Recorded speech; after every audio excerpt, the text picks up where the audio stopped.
Welcome to the settlement. I'm Fen, and this is the Dark Bestiary on the Smog Singers.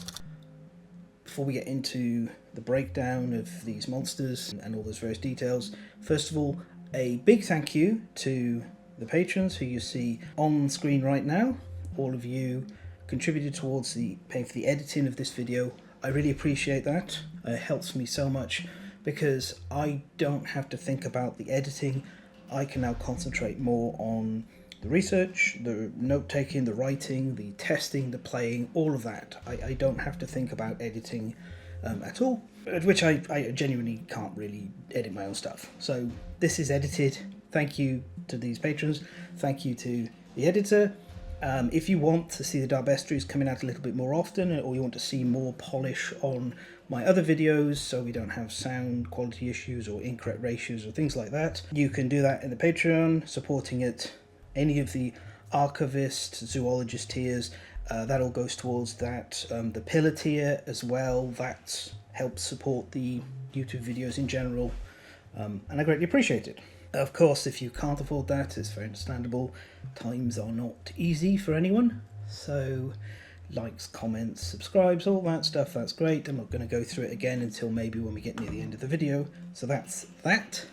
Instead, let's get on with these guys. The video is going to be broken apart into different sections. They'll have part headings for them. I'm going to break the lore into two sections. We're going to start with real world references and influences, and then we're going to go into what we do know about the in-game lore. As always, unless this stuff is in print or it's come directly from members of Team Death, it is just speculation. I don't claim to be an authority on any of these kind of things. I may see connections that were not intended. It's hard to say, but I do think there's a lot of very interesting real-world influences and similar. Let's start with that, and we're talking about these lovely little guys, the prawn percussionists, the Smog Singers. I think these are like right up there with some of my favourite designs, and as I dug into it more, I've really come to appreciate a lot of what's going on here. I think it's excellent. So let's just start from the simple basics of real-world influences, which is these are merfolk. Merfolk, classic piece of like folklore. They've kind of cropped up across the entire globe independently, it seems, in many cases. It seems wherever we have water, there are stories of creatures that live in water. Nymphs, leviathans, merfolk, Atlantis, things like that. It's always been kind of that draw. And when it comes to sort of talking about the influences on Kingdom Death, usually they break down into kind of four main areas. Kingdom Death's happy to take from wherever as influence, and I think that's really cool and great. But here, the main areas I think are American Christianity, which has got its form of merfolk from European Christianity. That kind of partly comes from Greek mythology-ish, but also just sailor sightings of manatees. And then we have the Celtic portion of mythology. That's very persuasive across the world because a lot of Celtic mythology would be Cornish, Irish, Scottish and Welsh. And of course, the Anglo-Saxons arrived, they eventually became the English, they dominated the island, the English still do dominate the island, and they then dominated the rest of the world with the British Empire, and exported a lot of the mythology that they'd adopted, taken from Wales and Scotland and similar. So that kind of spread out everywhere. And America, as kind of the puritanical child of Britain in many cases, brought a lot of that across. So it's had an influence, and it always does, except it's a kind of a different lens. I'm not going to bother getting into the whole thing about it, but essentially if you look at things like this and you see that there's a number of people who left Britain and moved to America to start again because they felt the people in Britain were not religious enough, and that is one of the foundations of American culture, still a big thing. And this is an American game, so it draws from those. But also, Lockman Lam, one of the artists, is from Hong Kong, and so we also have some Chinese and Buddhist influences. And Adam is a big fan of Japanese culture, manga in particular, and so there's some elements of Japanese folklore. And that's actually where I'm going to start, because I think it's one of the most interesting elements. And I've spent a fair bit of time trying to get this word right. Ningao, which is human fish. Hopefully I did get it right. It was difficult because the first bunch of videos I clicked on to try and get the pronunciation was some kind of AI abomination pronouncing the words in a flat tone, and I can't. I had to get out of there.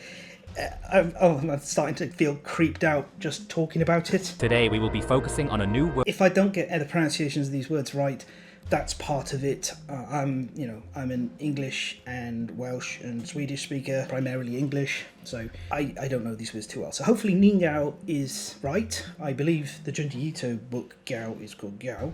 If it isn't, then I've been saying that wrong for a number of years. Whoops. But anyway, so these are, in Japan, they're like, they go back very far. 7th century is apparently where there's some, and they are, at least initially, they're like fish with human faces. But eventually, they sort of expand out, and there becomes this notion of eating the flesh of a ningao imparts part of the creature onto the consumer. Longevity, but a cursed kind of longevity.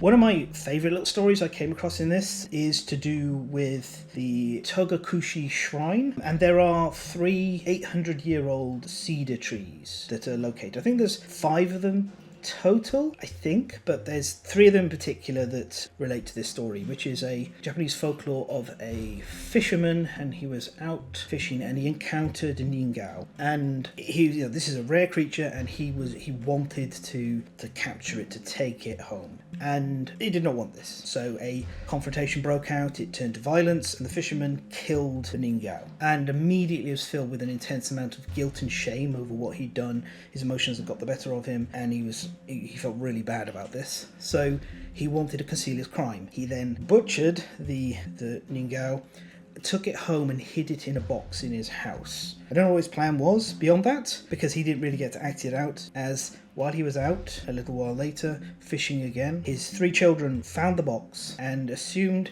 it was catch fish that their father had brought back and was just storing for a bit before selling or for consumption.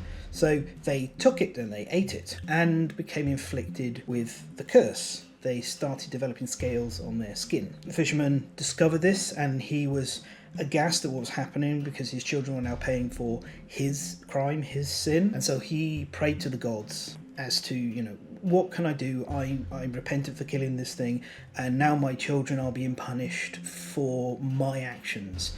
And the gods told him, you must go to Togakushi and become a monk, repent, and spend the rest of your days repenting and praying the life of a monk. And so he did. He went there.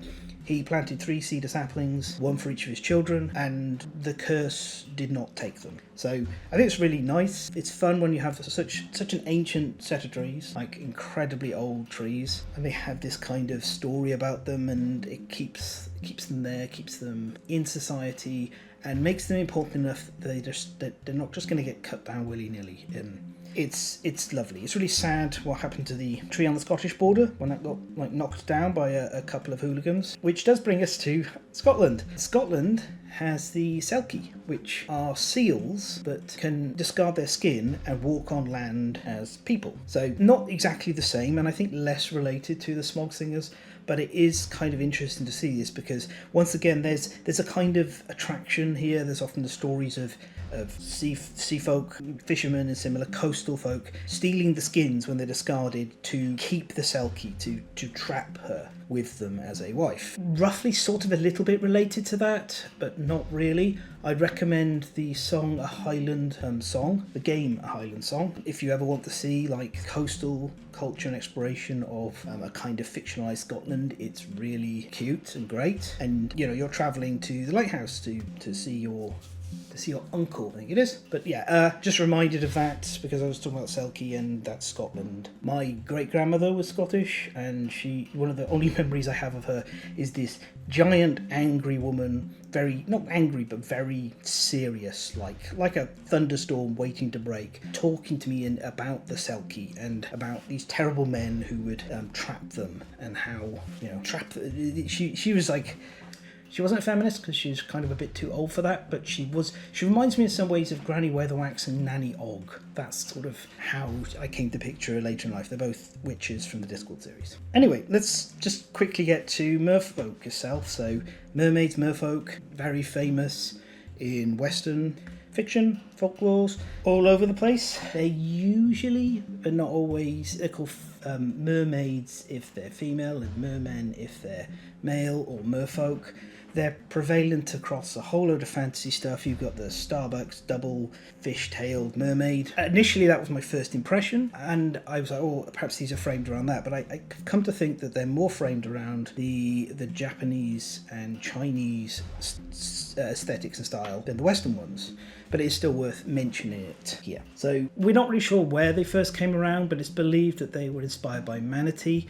Sailors would see manatee going past, and I think they make kind of human-like sounds, and they thought, oh, these are trying to tempt us to swim. And I imagine one or two sailors may have crashed up on some rocks, and when asked by the captain what were you doing, instead of admitting that they'd had one too many and they were falling asleep at the wheel, they instead went, oh, some mermaids lured me to the rocks. Either way, it's kind of fun. It feels like it's descended somewhat from the sirens of Greek mythology, but the sirens were of course half bird, half woman instead. However, there's that same sort of luring, entrancing song kind of element. When we get to the Smog Singers, on the other hand, it's almost an inversion. Their songs provoke hate of them. Survivors are drawn to them with an intense feeling of hate. And then when they kill them, they feel this guilt and shame. That's why I think the story of the fisherman with the Ning Yao is like more appropriate. There's a couple of other neat elements I'm just going to get into with these guys. Actually, I don't want to be focused in on this. Here we go. So if I just zoom in here, I really appreciated the models.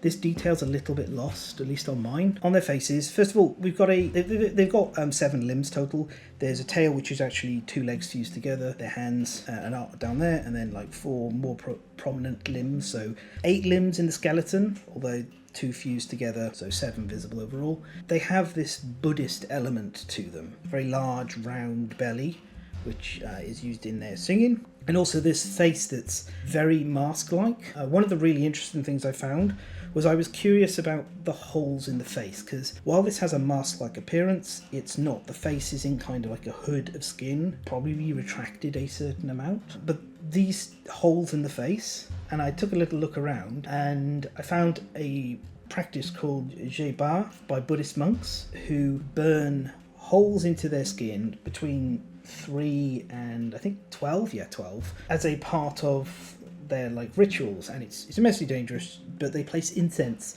to a spot for several minutes as it burns and scars the hole permanently. It's very dangerous, especially if done wrong. It can lead to all sorts of terrible things like blindness, so do not do this at home.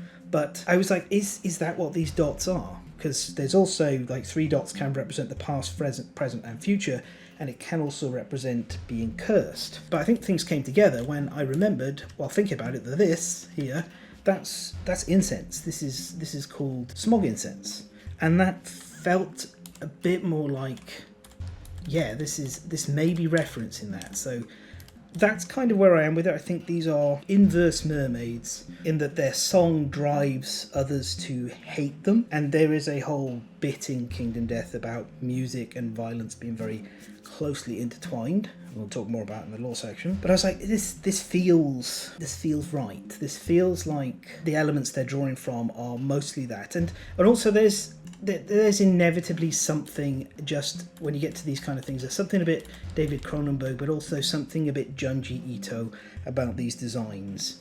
I do wonder, I think Lockman Lamb probably led the designs on these, the physical designs, or at least did the initial sketches, because I do see a fair bit of those influences in there, more than just anything else. Finally, as I mentioned before, we know that the tail is 2 fused legs. We'll get into the lore reason on that.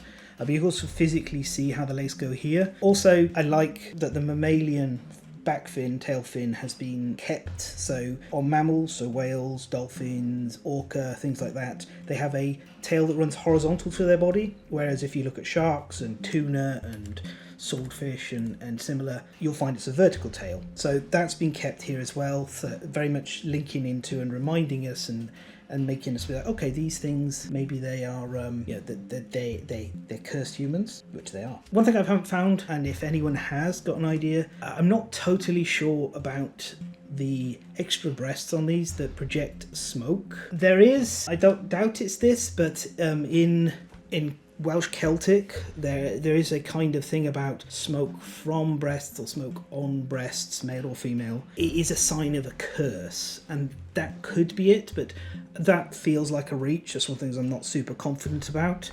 They could also just be reflecting the nature of deep underground, undersea, bottom of the sea sulfur vents. That's another thing I kind of sort of get a bit from it. And you do get crustaceans, which these guys have a lot of that going on around those. So overall, I don't know for sure on that front, but I do really appreciate these designs, and they're actually one of the ones I'd love to hear more about how the physical design for these came together. There's some stuff on the on the Kickstarter, if you can dig through it and everything. I find that very hard to navigate to find specific things. Ultimately, this is another one of those monsters I would just happily sit down and listen to the art, the artistic design, the vision team of Team Death talking about how they came about with this particular design with the additional limbs and everything. It's fascinating. So that's the real world stuff, and next of all we're going to get on to the in-game lore that we know about them. Okay, part 2, the in-game lore. Before I get into that, spoilers for the following topics. Smog Singers, of course. The Ethereal Dreamer, that is related to Saviours. Luck the Wanderer, and the nature of music in the world of Kingdom Death, or at least one of its aspects. In particular, Luck's the one that I'm quite sort of hesitant. It's a shame I have to spoil it here, because Luck appears in the late part of the timeline, so is less likely for people to have encountered. I'm not going to go fully through Luck's story, but I do need to point at a few of the pages that come in his book in order to talk more about the Smog Singers. So that's kind of it. I've been through most of the physical aspects of these creatures in real world lore section. Just to briefly reiterate, these are survivors who have been cursed and mutated into this form. So they are humans, this world's equivalent of humans. While survivors are definitely humans, humans are not definitely survivors. I usually use the term survivors not because there are no humans in the world of Kingdom Death, but because they're so mutable, they so easily have their genetics changed, and they have such different places of origin from us, as many of them are just written into existence by the word of God, or the scribe in this case, and constructed by the sculptors based on people who died a long time ago. That's a whole thing we'll talk about in Faceism. They're definitely cursed survivors who have experienced this, and it happens very quickly. In fact, it can happen to them during their life. That's why I say survivors are different to humans, because they're incredibly malleable and mutable. How this process exactly happens, we don't know, but we do know a bit of where it comes from. So first of all, let's head away from this, and we shall head over here, and we're going to begin with actually, rather than directly, we're going to begin with Luck. So this is Luck's book. This is the first rank. I'm going to show you the first rank and the second rank, but that's it. So Luck recalls his home, a city that defies the darkness with its dazzling lights. This is the City of Dreams, hence why we're also talking about the Ethereal Dreamer, because generally in Kingdom Death, they have well-crafted themes that tie together, and if you have something that thematically seems similar to something else, they are almost always related. Occam's razor is very much used in this. I appreciate that greatly. There's no point trying to trick people about your design when you're also trying to be very hands-off. There's a lot of little bits like this image, like the City of Dreams, that you're left to put the rest together with, whether you get it correct or not. And I cannot claim to be right or not. Sometimes I am, sometimes I'm not. Well, I know. Let's just say we know the Smog Singers come from this city, and we're going to see the evidence why. First of all, worth noting, this shape, these kind of like gum-like rolling teeth, that's not just like a nice framing for the image. It is actually symbolic of where the city is located. A few things. So we see here Luck can't remember the name of his home, just that it's the City of Dreams. He can remember racing through the gleaming streets harnessed to great bands of elastic monster sinew. I would imagine this sinew, you know, is just, you can find it in there. We'll get to it. Also, there we have, it sings and whistles a working tune that calls survivors to their destiny. This is the link of kind of like music, so that ties us back to the Smog Singers. He declares a childhood game involving a pair of ingots and a magnetic lantern, and the children ride through the air on charged metals, so floating platforms kind of thing, which is building to something. We'll get there. Second page, not quite so much to dive into here, because this is more to do with what's happening with the settlement, but down here, Echoes of Mutation, any children born this lantern year gain the Fused Feet ability. If a survivor is born with this, luck gains +1 luck, and the Fused Feet ability gains +1 movement and +1 evasion, and you cannot wear leg armour. And there is a baby with fused feet, which we can immediately see that these feet have turned into a pair of fins. This is a baby that's been afflicted with the start of the same curse that's affected the Smog Singers. So, let's just turn back one page now. So we are going to go onto a page into the Gambler's Chest now. Mostly to look at the image, we will come back to the page. Okay, so this is the Sky Whale. The Sky Whale appears in a couple of other places beforehand. We'll look at those in a second, but specifically what we can see here is there's the City of Dreams. It's inside the mouth of the Sky Whale. And this scene, as you can see, depicts survivors and the Smog Singers before this great pallid white whale. And we'll get into it in more detail a bit later, but this city is where the Smog Singers hail from. This is where luck originates from, it seems.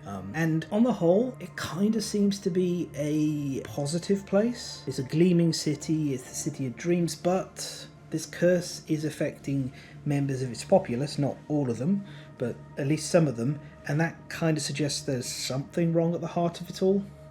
And when we look at some of the other links that the Sky Whale, the Windfish, has, you'll see that maybe, like everything in Kingdom Death, there's a glamour on top and there's something unpleasant underneath. However, that is just speculation from me at this point. So, if we come over here, we've got Ethereal Pact. This comes from the Echoes of Death 1. It's a strain fighting art. The key thing here is this involves black lichen, which is sort of all over the place in the Plane of Stone Faces. And as you can see, when you suffer the impossible brain trauma, the fungus in your head connects to the dreaming, birth of a saviour, and you choose a dream. So we're seeing the fungus, but also when we look at the image, we can see very distinctly there is a whale passing through the head of this survivor who is experiencing this connection to the dreaming, which is why I'm saying I think there is a link between the Sky Whale and the Ethereal Dreamer. I posited a long time ago that I thought they were both the same thing. I still land towards that, but I haven't found a proper smoking gun, as it were. The reason I thought that is Adam is a child of the 90s, and he is also very firmly a Nintendo kid. He references Zelda via the Messenger of Courage, and there's a couple of the bits and pieces here and there that also point towards that. It's something he's homaged. And there is a 1990s video game called Zelda Link's Awakening, which has Link wake up on a shore of a strange place, and gradually as he explores, spoilers for a 30-year-old game by the way, but it did have a re-release maybe, was it 15 years ago or something? That's the one I played. Anyway, yeah, so it turns out that the whole place is the dream of the Windfish, who's located inside this egg, and eventually Link breaks the egg, wakes up the Windfish, and the whole world disappears as the creature awakens. And I think that's a big part of the influence of this, that the Sky Whale is Kingdom Death's Windfish, which is pretty neat. Excuse me, I just knocked my headset off. The Sky Whale, the Pale Whale, the Great White Whale is Kingdom Death's Windfish. We also, just as a final thing, it's not like major on the lore front, but if we dig into here, you'll see that the third image, these build up a picture of Luck. Where's the bandages? Beneath that, he has no eye here, and inside the eye is once again that same smaller version of the Sky Whale there, you know, from the image. So that's kind of the main pictures there. The other element lays in how the music. So in Kingdom Death, music is very important. When you're fighting the Smog Singers, eventually you'll trigger this event, Emotional Breakdown. We'll go into this in more detail when talking about the trap, but the big thing is when we get down to here, and we look at, if you have exactly 13 guilt tokens, your muscle memory is overwritten by the melody etching into your mind. You suffer -1 accuracy and strength, and if you have any lummy, then you'll gain the secret fighting art Devil's Melody. We'll look at that a bit later, but generally, when you're referring to music in Kingdom Death, it often trends towards this concept of music from the devil. The Strain Fighting Art Infernal Rhythm relates directly to playing instruments, and there's also, I think it's unlocked via a dream as well, sort of bringing stuff together even further. You know what? Let's get it. Here we are. So, Mimetic Symphony is the strain milestone that will unlock Infernal Rhythm and add it to your deck. During a weird dream, you tell a well-told account that includes a dreaming survivor hearing the Devil's Symphony. So, pretty easy to do. Weird dream is always one of those kind of odd, not quite really a game element, more of a role-playing element kind of thing. I like them, although they're awkward at times, depending on group. Great with role players. Kind of weird if played solo, and if your group is very mechanical orientated, they can feel quite cringy and stilted, but it is a cool concept. And still possessed by restless sleep, snatches of the malefic tune spread, humming in every mouth. Under the stone-faced ground, a massive lodestone vibrates sympathetically, perpetually attracting a rhythmic spree of frozen lightning. Its thunder echoes in all directions, the beat throbbing in every ear. And Infernal Rhythm gives you the ability to use instruments to tap into this kind of now beat that's there behind everything and manipulate monster hit locations as a consequence. I also like Mimetic Symphony, which mimetics is like the study of memes, and so the idea here is that you have a song that is kind of spreading through the world via imitation that is hard to put down because it just kind of grabs onto you and latches. We also see in the homicidalism philosophy, which I forgot to put in the spoiler section, but I'm not going to get into details about it, that the person driven by homicidalism is driven by music. They turn one of their victims into a musical instrument at one point, and they hear this kind of this rhythm. So like 13 is an auspiciously unlucky and dangerous number in Kingdom Death. When it is used, it's used in circumstances like this, and it seems to be connected to the devil. We don't know for certain if the devil is the Satan twins, who have appeared since the very beginning of the game, but I think they probably are. The Ivory Dragon has a lot of that going on, so I imagine it's all connected, but I also think we won't get a good picture of that until we are at a stage where we can experience the Ivory Dragon expansion. That's either going to answer the question, it's going to answer the question, are the Satan twins involved or not? Stan and Stan Lee, as our group called them, and they combined to make Mega Stan, which is what we nicknamed the Ivory Dragon when we first saw it. That's a question to be answered later. For the moment, it seems likely that they're all connected because, again, applying Occam's razor. Before we move on now, get into breaking all of the rules and bits down, I'm going to make these disappear, and we're going to just briefly look at one other place where the sky whale, the windfish, appears. This is our old friend Overwhelming Darkness. Hello, Overwhelming Darkness, my old friend. And if you walk the path of the brave, which is you have 3+ courage, or you can sing the Song of the Brave, and that's the big one. On a 4 to 6, a massive whale swims overhead and your guts quiver with its booming cries. This is the first appearance of the sky whale, of the windfish. And it's really neat that you have this here on Path of the Brave, and Path of the Brave is can be triggered by Song of the Brave if you don't have enough courage. So again, it's that musical connection. It's connecting to the Ethereal Dreamer and thereby connecting to the Smog Singers. It's hard to say how much of this was really fully locked in ahead, but we can be confident that from the beginning, Adam had this concept of this whale floating around in the sky above. And in fact, and I've written an essay about this before, Kingdom Death often feels like what if the world was in the abyssal plane of the ocean, like right down in the depths, but there was oxygen instead of water? Because you look at it and the fish in this setting, they're above the survivors. They're in the air. The skyfish are up there. You fish for them with a sky rod, literally. And on the ground we've got vermin, including a bunch of spider crabs. There's so many aquatic elements to these monsters, but not always. So I don't think the idea is that the game takes place in a underwater trench, but a lot of the monsters are kind of influenced by that in some ways, which is really neat. So that's most of the in-game lore put together, beyond some other sections we'll get into while reading the different cards. But it's very interesting, and the one of the big questions I have left is, mechanically, I get the themes of why the Smog Singers act in unison. They're like a choir, a chorus, many voices singing as one, but I don't know what the lore reason is for it, nor do I know why it is 3 Smog Singers. Why is it not 2? Why is it not 6? Why is it specifically 3? That's a question as well, but who knows? Sometimes I ask these questions and spot bits and pieces in and amongst the cards and the bits and pieces while breaking them down. But yeah. So the first thing we want to look at is the introductory event on the timeline.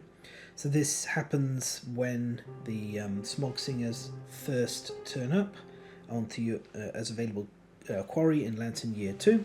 A melody from the darkness abruptly ends, the settlement's heart sinks. If we just look over here briefly, we can see a depiction of the scene, including this little line of inverted sort of Smog Singer faces around here. There's our dead Smog Singer. Here is the guilty party and members of our settlement. A poacher emerges from the darkness, dragging the corpse of a monster. Their face is twisted with guilt. The poacher presents the mangled heap as a gift to the settlement. Gathered survivors cannot help but gaze at the tortured face of the creature, their eyes welling with tears, muffled sobs escape their throats. You may now hunt the Smog Singers, add them to your quarry list on the settlement record sheet. The settlement confronts the poacher, which has you rolling a d10. On a 1, 2 or a 3, we have a nominate a survivor. They see the corpse not as a monster but as a glimpse of tragic beauty.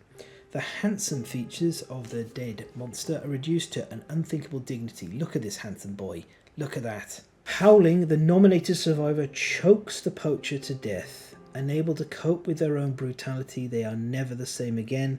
The nominated survivor gains 3 random disorders. It's not too bad, but technically this is also -1 population, because as we can see on the 4, 5, 6, 7, this effectively also loses you the potential survivor to join. Next we have the 4, 5 or 6 result. The settlement cannot bring themselves to trust the guilty stranger. Survivors drive the poacher away with hoarse cries of reproach, flinging loose stone face shards at their swiftly disappearing shape. They somnolently process the creature's sad corpse and you gain 2 random Smog Singers resources. We can't say no to having resources even if we feel sad about them. And on an 8+, the poacher drops to their hands and knees. Their agonised sobs rise above the hushed murmurs of the survivors. We nominate a survivor who is inspired by the innocence of the creature's face. Look at this innocent face. How could you hurt him? Why did you do this? Why does he have 2 tails on this crest like the Starbucks one?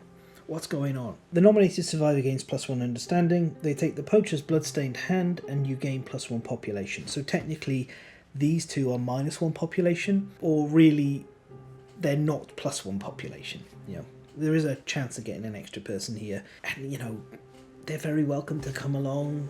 I got no qualms in killing Smog Singers. They take the poacher's bloodstained hand, you gain +1 population. The new survivor gains the pacifist disorder and +3 insanity. They remorsefully gain 2 Smog Singers resources. This extra 1 understanding for the nominated survivor is great. The +1 population is great. Pacifism doesn't really matter because you can eventually just send this survivor for some trepanning at the barber surgeon and that will remove the disorder eventually.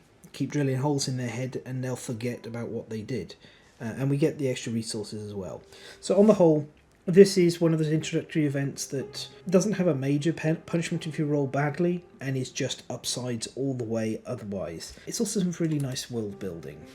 It just looks good. Like seeing the Smog Singer like this, which is not something you see in the miniature form and you don't really see most of the artwork, is kind of very enlightening. You can see really how distended and bloated and blubbery these guys are here. It really comes across. So that's the introductory event, and now we'll get onto the showdown page and the hunt. Okay, so we'll start with the showdown page. I know the hunt comes first, but it's usually easiest to look at this page first.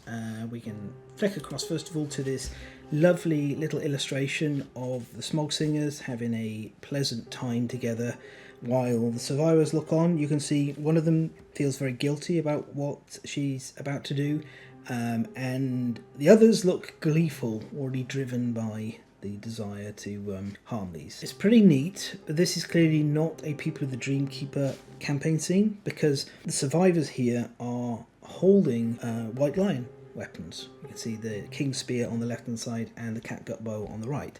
So that's a neat little touch as well. Not really lore relevant or mechanically relevant, but just fun to see that they didn't tie this just in with Crimson Crocodile gear. You've got Smog Singers existing in areas with White Lions. Okay, our little showdown blurb is: there once was a siren that breathed life into the world with its song.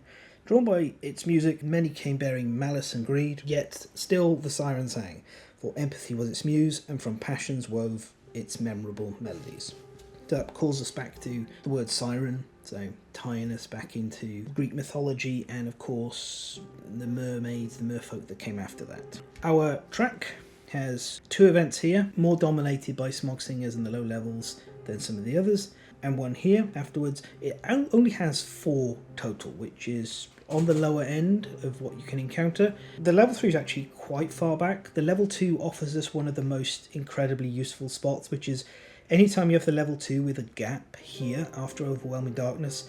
That's an incredible boon, because this gives us a spot where we can mine for iron and get into the Undercity, dig down into the tunnels, crystal tunnels, etc, etc. A lot of very exciting mining related stuff happens post Overwhelming Darkness. Having a spot like this is really useful for players. This makes Smog Singers, level 2 Smog Singers, an excellent place to start your iron mining, because you need iron. If you want to get on to the really good stuff, at some point you have to get yourself blacksmith weapons. That's just the way the game is, and maybe even lantern armor depending on your quarries. So, bop, right there, boom, got a really good spot. Go through this bit on the card as always. Showdown, we'll take a look at the full showdown board. It's already set up, but it's worth noting we always have the smog incense, so that's something we want to think about when we're going to interact with it. Mostly you want to get it out of the way with fairly quickly, and we also get a random terrain card, which is always good to see.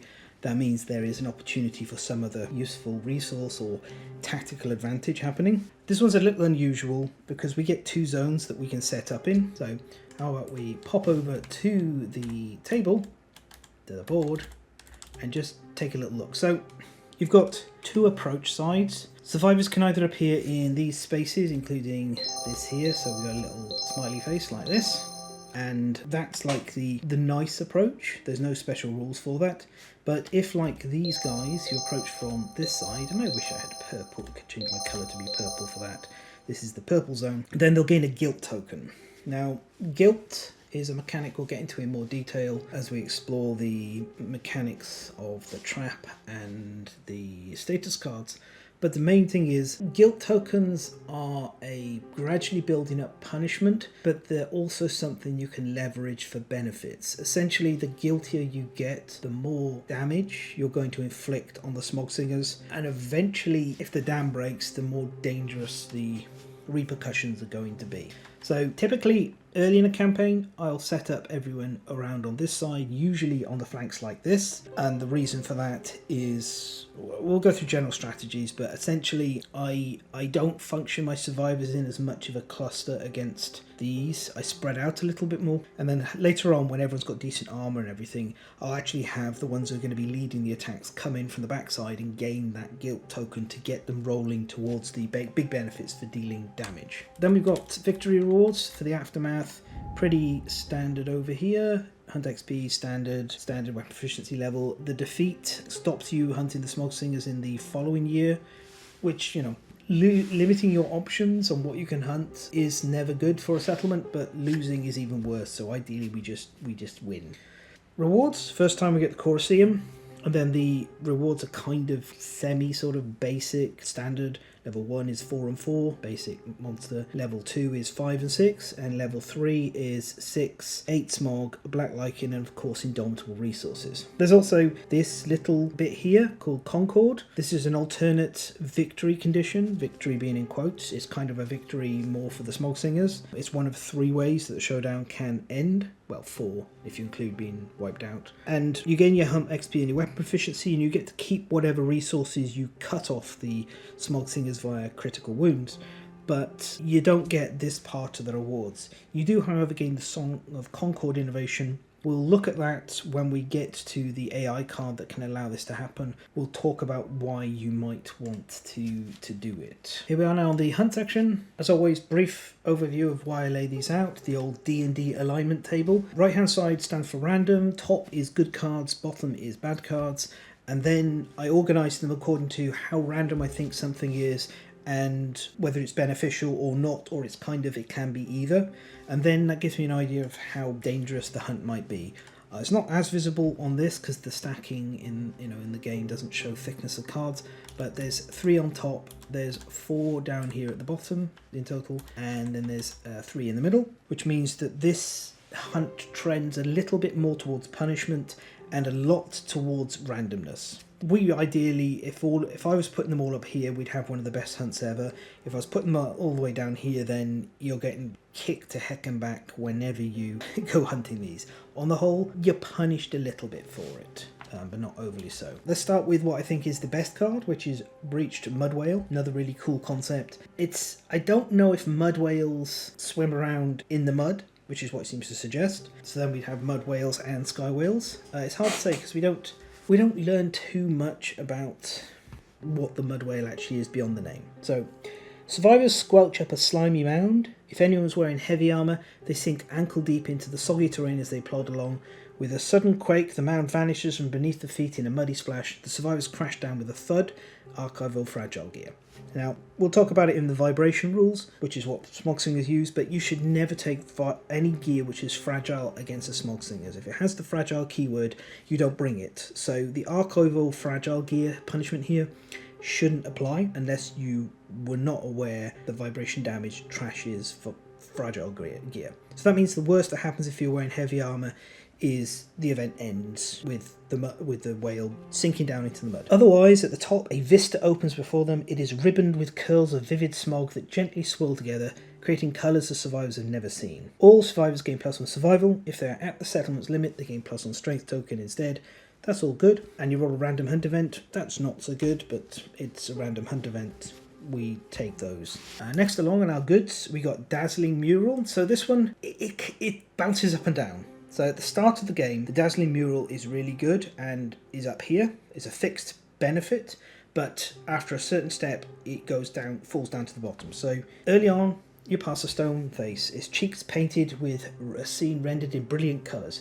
The mural shows a chorus of Smog Singers gently embracing and singing around a massive ball of light. If the settlement has innovated paint, they are overcome with their frustration and their own inadequacy, and they lose monster level survival. Otherwise, if you've not innovated paint, the survivors enjoy the visual novelty and gain monster level survival. The massive ball of light might be the dreaming city, the city of dreams. It might be the sky whale. It might even be a sunstalker because they turn into massive balls of light as they get older. We don't know. Early in the campaign, it's up here because you gain survival. Once you've got paint innovated, it falls down to here. I'm going to leave it back up there though so I don't get confused and read it again. Then our third and final positive card is Abandoned Camp. Ahead lies a ring of intricately carved stone pillars surrounding a pile of ash. You nominate a survivor to investigate. They roll a d10.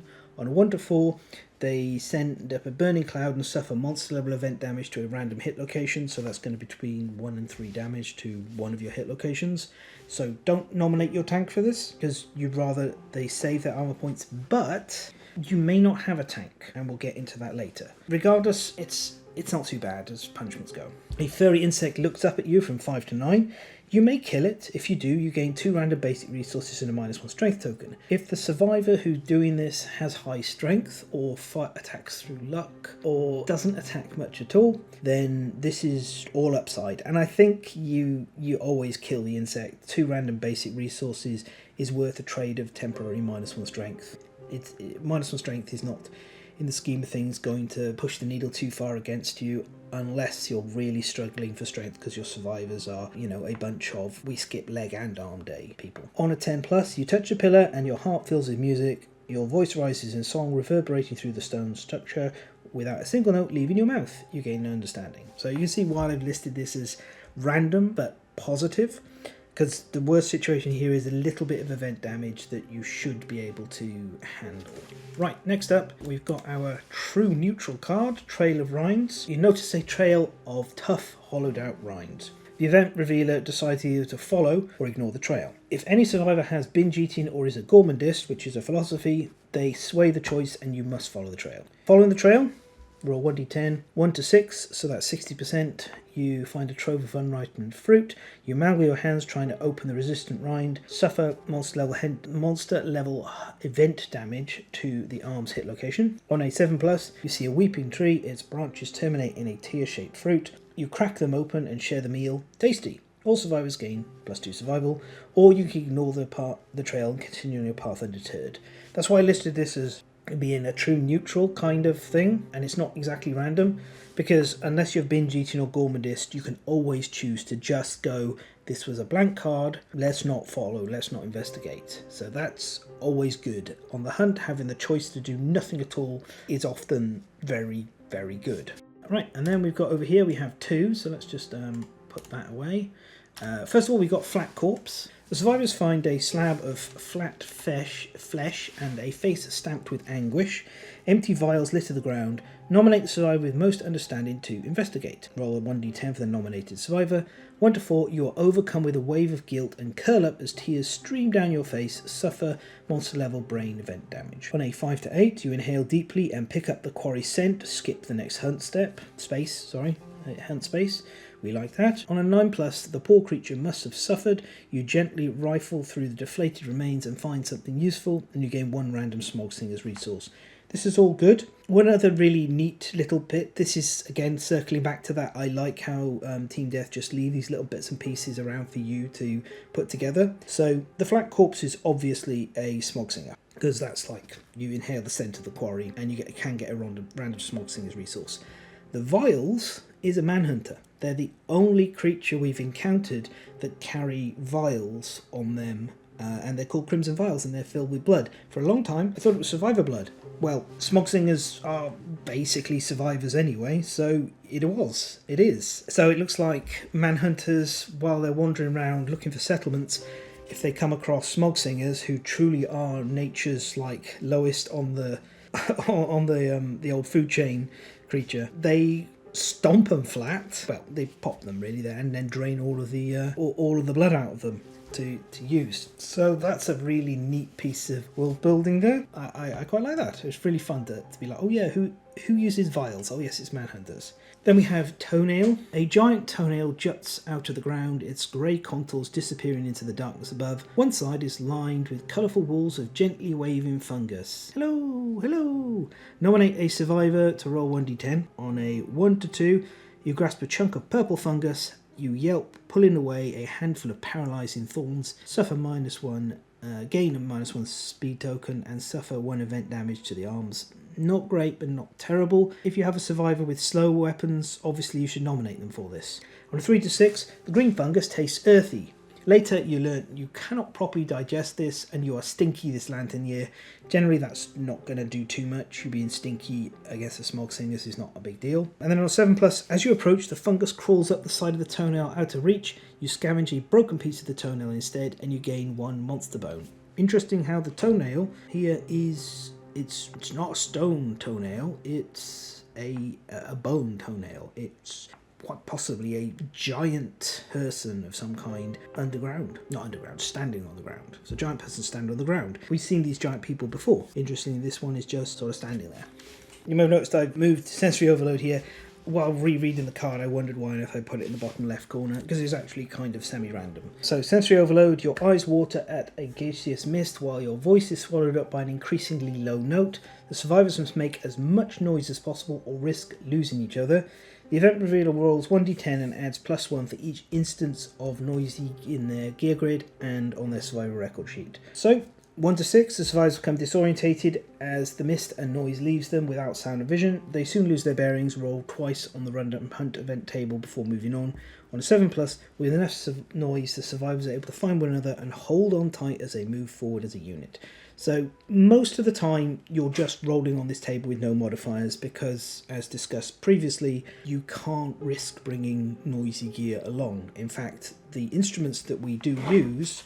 I dropped my ass. I need to do this. The instruments they do use tend to be soundless, like the hushing harmonicon, or muffled like the grim muffler, or you've got survivors with internal tempo, I think it's called, which comes from Bestiary. We'll actually have a brief look at Bestiary just a little bit further down the line. So ultimately this is just a roll 1d10 and either have 2 random hunt events or that's it, this card is done.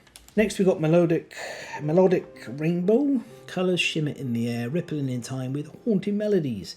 If any survivor has an instrument in their gear grid, which is probably not going to be the case, the survivors join in the chorus, otherwise they all gaze in wonder. If you do get to join the chorus, because you've got a grim muffler or the other things I mentioned previously, your instrument plays robust notes, each heralding a new sparkle of colour. The survivors are moved to tears, each gains +2 survival. If you have to gaze in wonder, roll 1d10. On a 1 to 5, the colours solidify and come down in a jagged hail. All survivors suffer 2 event damage to a random hit location. On a 6+, if any survivors are noisy, the performance abruptly ends. All survivors are deflated, lose monster level survival. It is incredibly rare that you will have a survivor on the hunt who is noisy and doesn't have an instrument. That means they've got coprolalia, which means they should not be leaving the settlement except to fight nemesis monsters anyway. What are you doing? So ultimately this card is designed for a future world where we actually use noisy gear and instruments as opposed to avoiding them because they are just a sort of Damocles hanging over our head waiting to fall. Overwhelming smog. Choking black smog descends, reducing the lantern light to dull pulses, which I do think is neat. The pulse, because they are like bioluminescent lanterns. We've seen inside them they have a spine-like section with fluid in it, and also some survivors believe, whether it's true or not, that the souls of other survivors are trapped inside those lanterns, and it does make sense because the lanterns could well be the spark of a soul that ignites the clay stone-like bodies that the survivors are birthed from. Anyway, roll 1d10 each survivor, one at a time. 1 to 5, they have a coughing fit, suffer 1 event damage to monster level hit locations, so between 1 and 3. On a 6 to 8, you hum to mark your location. The smog dissipates as it fills with song. You gain +1 survival, and if you have a music innovation, which you should, because the music line is really good, you gain +5 survival instead. And on a 9+, you discover a stone face spewing smoke from its open mouth. You stuff sediment into the orifice, cutting off the smoke, and end the event. If, in the situation, nobody gets a 9+, and doesn't find the stone face, you're going to have a random hunt event as well. So there is a positive to this one, but a lot of the time I've found it gives you some survival and then drops another hunt event on you while one person gets a bit hurt. So it's And finally we have sudden silence. A ravine opens before the survivors. The ever-present chorus of insects and motes of song are suddenly inaudible.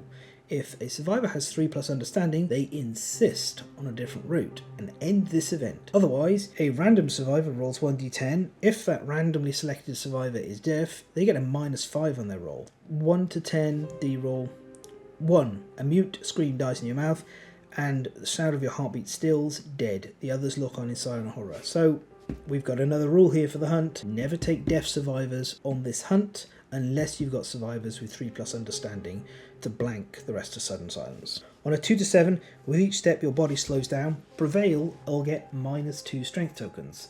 Prevail, as a reminder, is survivors may find themselves in a predicament requiring a dangerous choice. Spend all your survival, at least 1, to prevail or suffer the listed consequences. So you don't have to spend, it is a choice, but -2 strength tokens is significant. I know I said -1 isn't a big deal. It isn't, but -2 is. Generally, monsters, a lot of the time, jump up 2 points in toughness, and 2 points can make the difference between wounding 60% of the time and 40% of the time, for example. Ideally, you don't lose any strength tokens either, but -2 is pretty bad. It's going to always be a case-by-case choice, though. Some survivors may have a weapon that's good enough that they can go, I'll take the -2 strength tokens. Other survivors might be able to take advantage of the strength tokens, or you may have a first aid kit that could remove them. So there's plenty of ways of playing around this. There's no definitive always prevail or always take the strength tokens. It is situational each time based on your party build. On an 8+, the Soundless Path leads far ahead. You get to skip the next to hunt vent space. If this starts a showdown, you ambush the monster, which is nice to have, but I would still prefer to blank this event whenever I have the choice. I don't ever want to roll on a table that has a 10% chance of just killing the survivor, especially because if I'm playing with Protect the Young, I don't have lifetime rerolls for the most part, so I don't have any safety net against this 10% chance of dying. So generally, I want to skip this, and I don't want to take deaf survivors against a Smog Singers unless there are survivors with enough understanding. I do like the whole concept of this.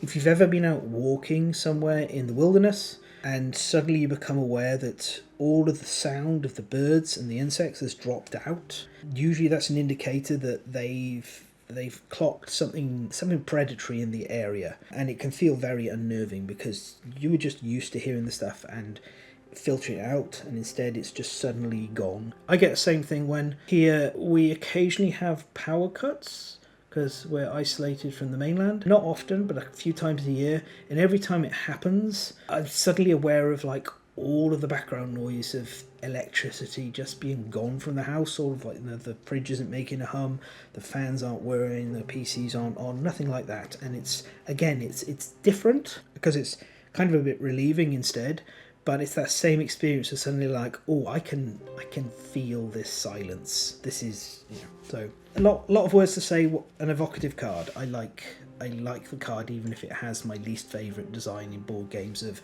rocks fall and you die. Okay, that is that section. So now we're going to move on to the dashboard and the AI cards.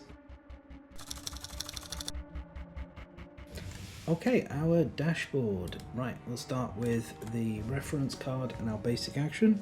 So, reference level 1, 8 basic, 4 advanced, 12 cards for a total of 13 wounds, 6 movement, which is low, and 7 toughness, which is also nice and low. So, a lot easier to win these than many of the other options out there, although 7 is also what we have with Crimson Crocodile, if I remember correctly.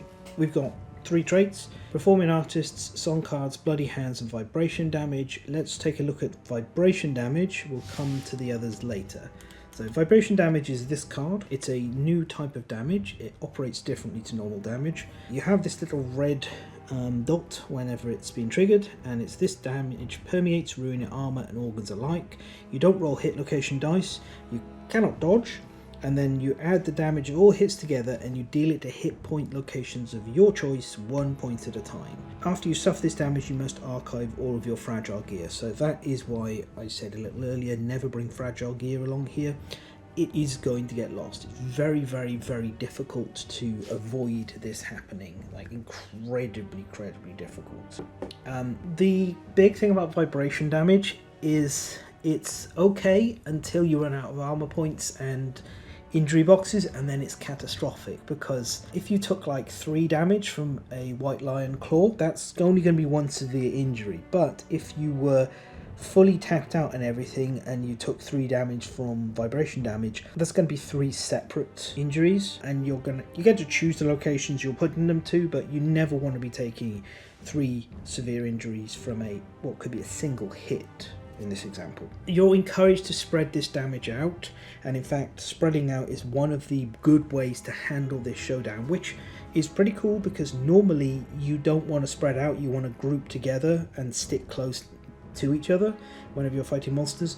This wants you to spread out and tackle it, and that's really cool. Level 2, we get the same number of basic and advanced. We also gain 1 legendary, And we get 4 O cards, overtone cards. This is a unique mechanic to the Smog Singers at the moment. They get O cards, and you get to read Ballo off the reference card when you read the names in a row. They get 7 movement, pretty normal, 9 toughness, and they get the standard +1 speed and +1 damage. Also, their wound total goes up quite a lot here. Left it for last because it's quite notable. You get an extra 5 cards, so you go from 12 cards to 17 cards, which is 18 wounds. This is where the Smog Singers start to really lean into their trick, which is being Uno reverse card, I guess when we describe it, or being the rubber from I Am Rubber, You Are Glue, in that the harm you deal to them is inflicted back upon you.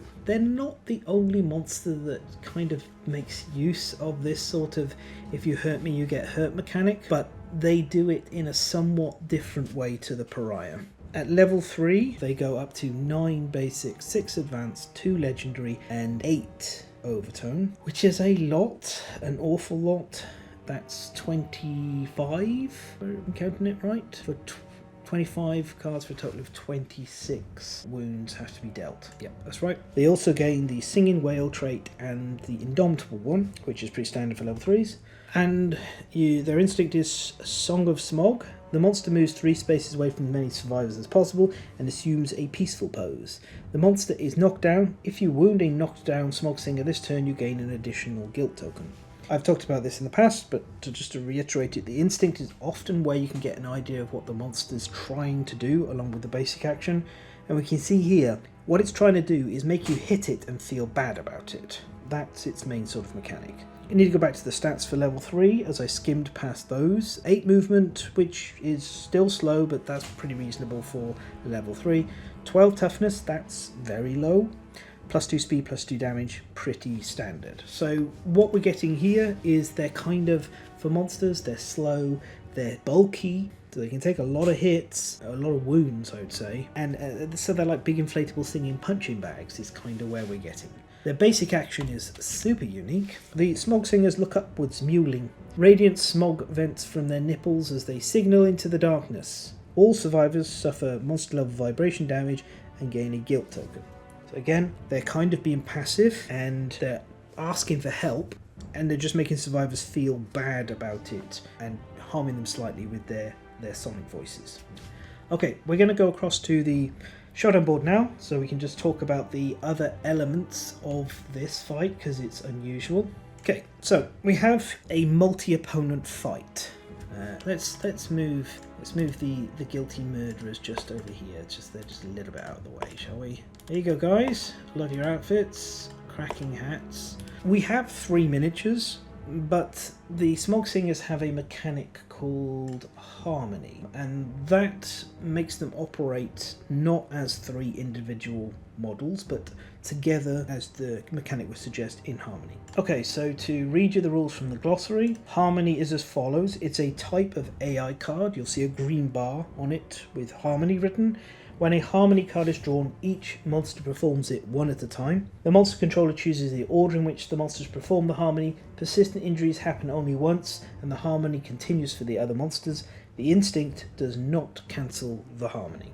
So what you can't have here is, effectively, Smog Singers are one monster with 3 bodies because they are almost always acting in harmony. And the one advantage they have over that versus a single monster is this bit where if one of them would trigger an instinct, or one of them, or there's a persistent injury that stops one of them, it only happens the once. So they have a little bit of resistance built in there, which is quite interesting. But ultimately, you're looking at one enemy, many bodies.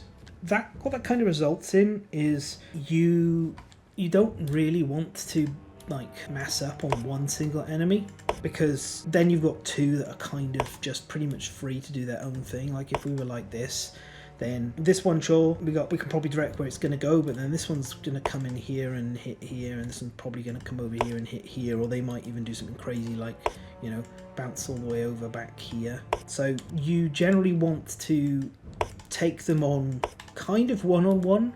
The ideal situation would be that you don't get too far spread apart, but you don't want to be too close either. And we're going to narrow this down further as we go through the AI and the hit location cards, because there's a way of fighting this that's different to fighting normal monsters. And essentially, you ideally would bring 4 bruisers with support gear along. So every one of these survivors would have good damage, good armor, and something they can do when they're not attacking, because of one of the best ways to handle this fight, given that it is one monster that wants you to punch it over and over and then reflect that damage back onto you. Okay, on to our other traits. We'll start over here with a little look at that. So Bloody Hands, this is a survivor status card. So every survivor gets this. Once again, it's time to scold the Gambler's Chest, because we get 4 copies of this, and the Gambler's Chest has the rules for us playing with the Scout, which is a 5th survivor.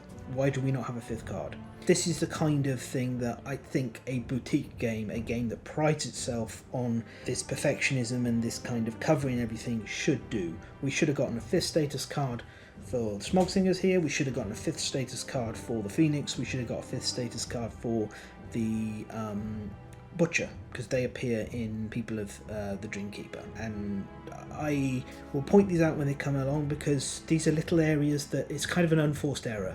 This really didn't need to happen, and the experience would just be way better for the customer to go, oh, great, I've got an extra card, that covers the Scout, amazing. Oh, they've given us an extra one for the Phoenix and the Butcher. Oh, incredible. And Second Stomach is another one that you'll hear me talk about in the future. You get 1 copy of that, and I've played with 5 copies of the card because of how useful it is. So anyway, let's get back to what Bloody Hands actually does, which is whenever you wound the monster, you feel terrible and you gain a guilt token, and you put it on here. I generally use a bunch of red tokens or a red dice if playing in physical to track this. You are only guilty when you have 3+ guilt tokens. So that's the same mechanic as Insanity. You know, as you have 3 Insanity, you are insane.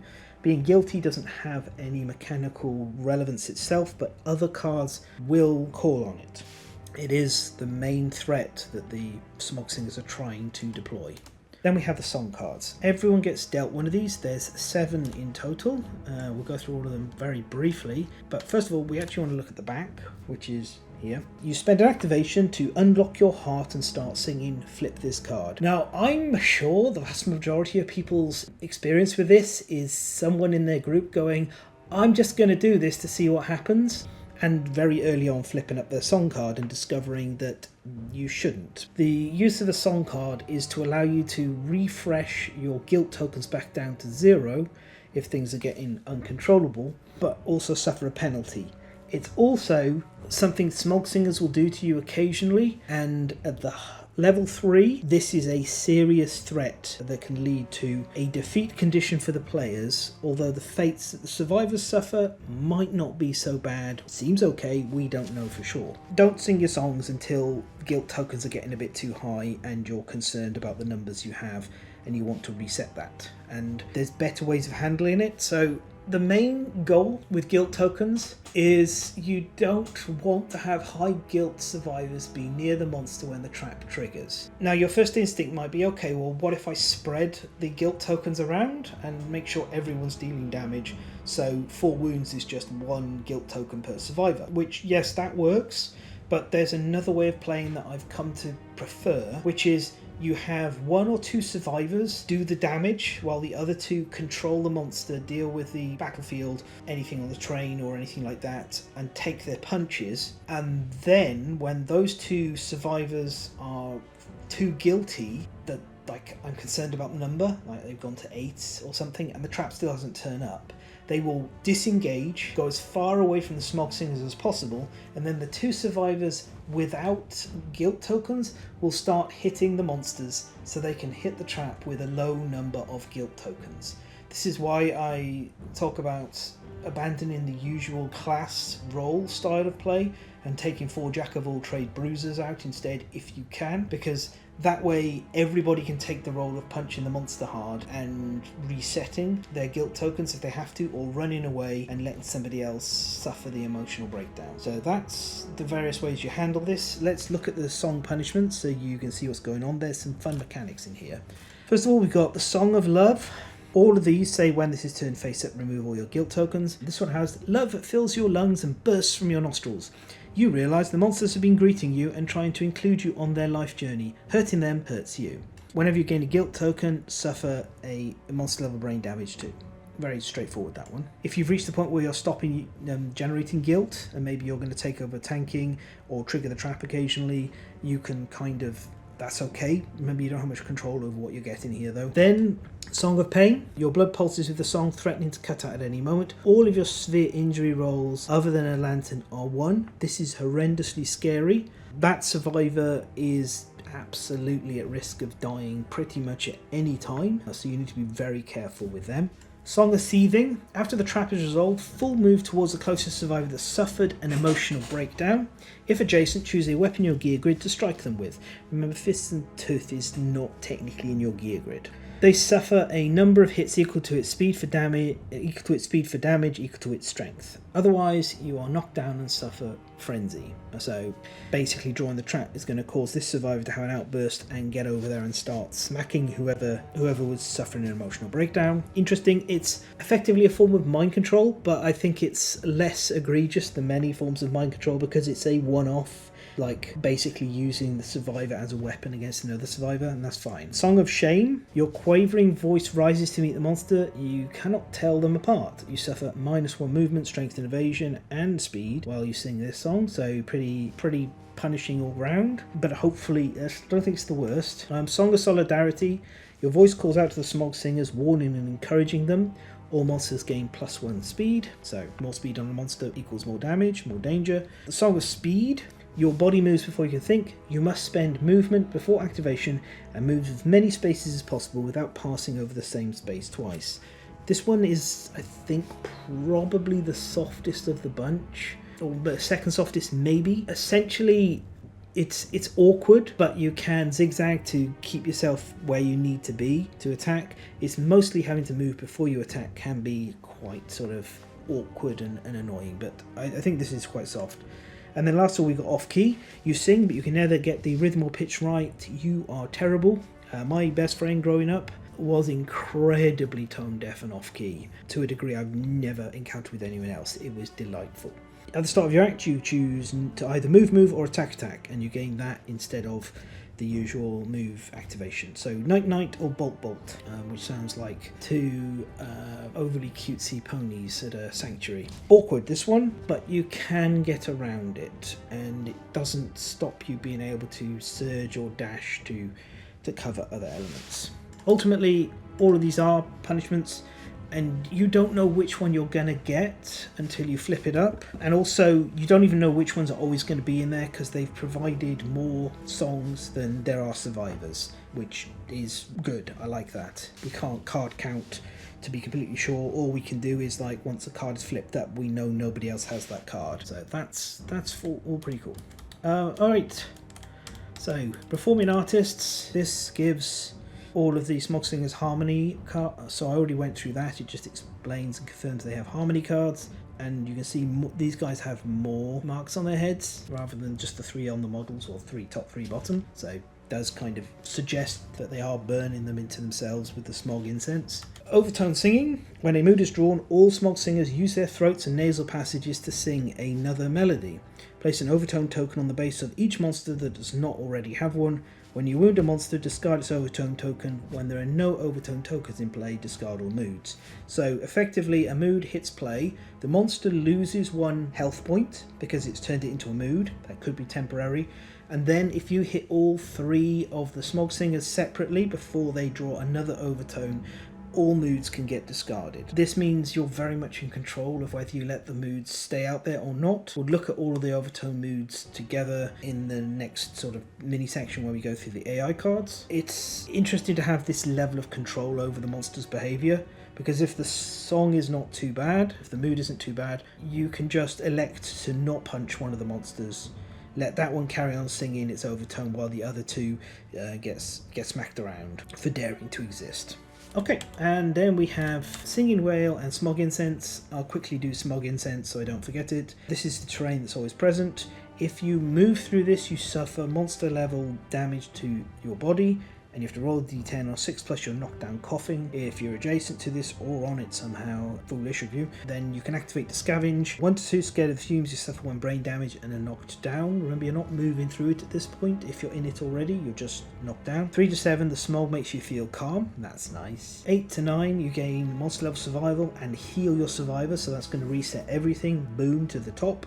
And on a 10, with your brave hands, you suffer 1 damage to your arms and gain the strange resource Crystal Ember and +1 courage and archive this terrain. So 30% of the time this is going to get archived. You kind of don't want to interact with it until you're at least in a situation where the 8 to 9 would be beneficial. So I would generally hold on to this until a survivor's taken a fair bit of a buffeting, but ideally still has some protection on their arms, and then they're gonna go interact with the smog incense to usually feel nice and calm. Oh, that's nice. Ideally they gain the survival and heal, or they manage to generate the extra crystal amber, which is a bone resource. We'll look at it in a moment. And then Singing Whale. So level 3.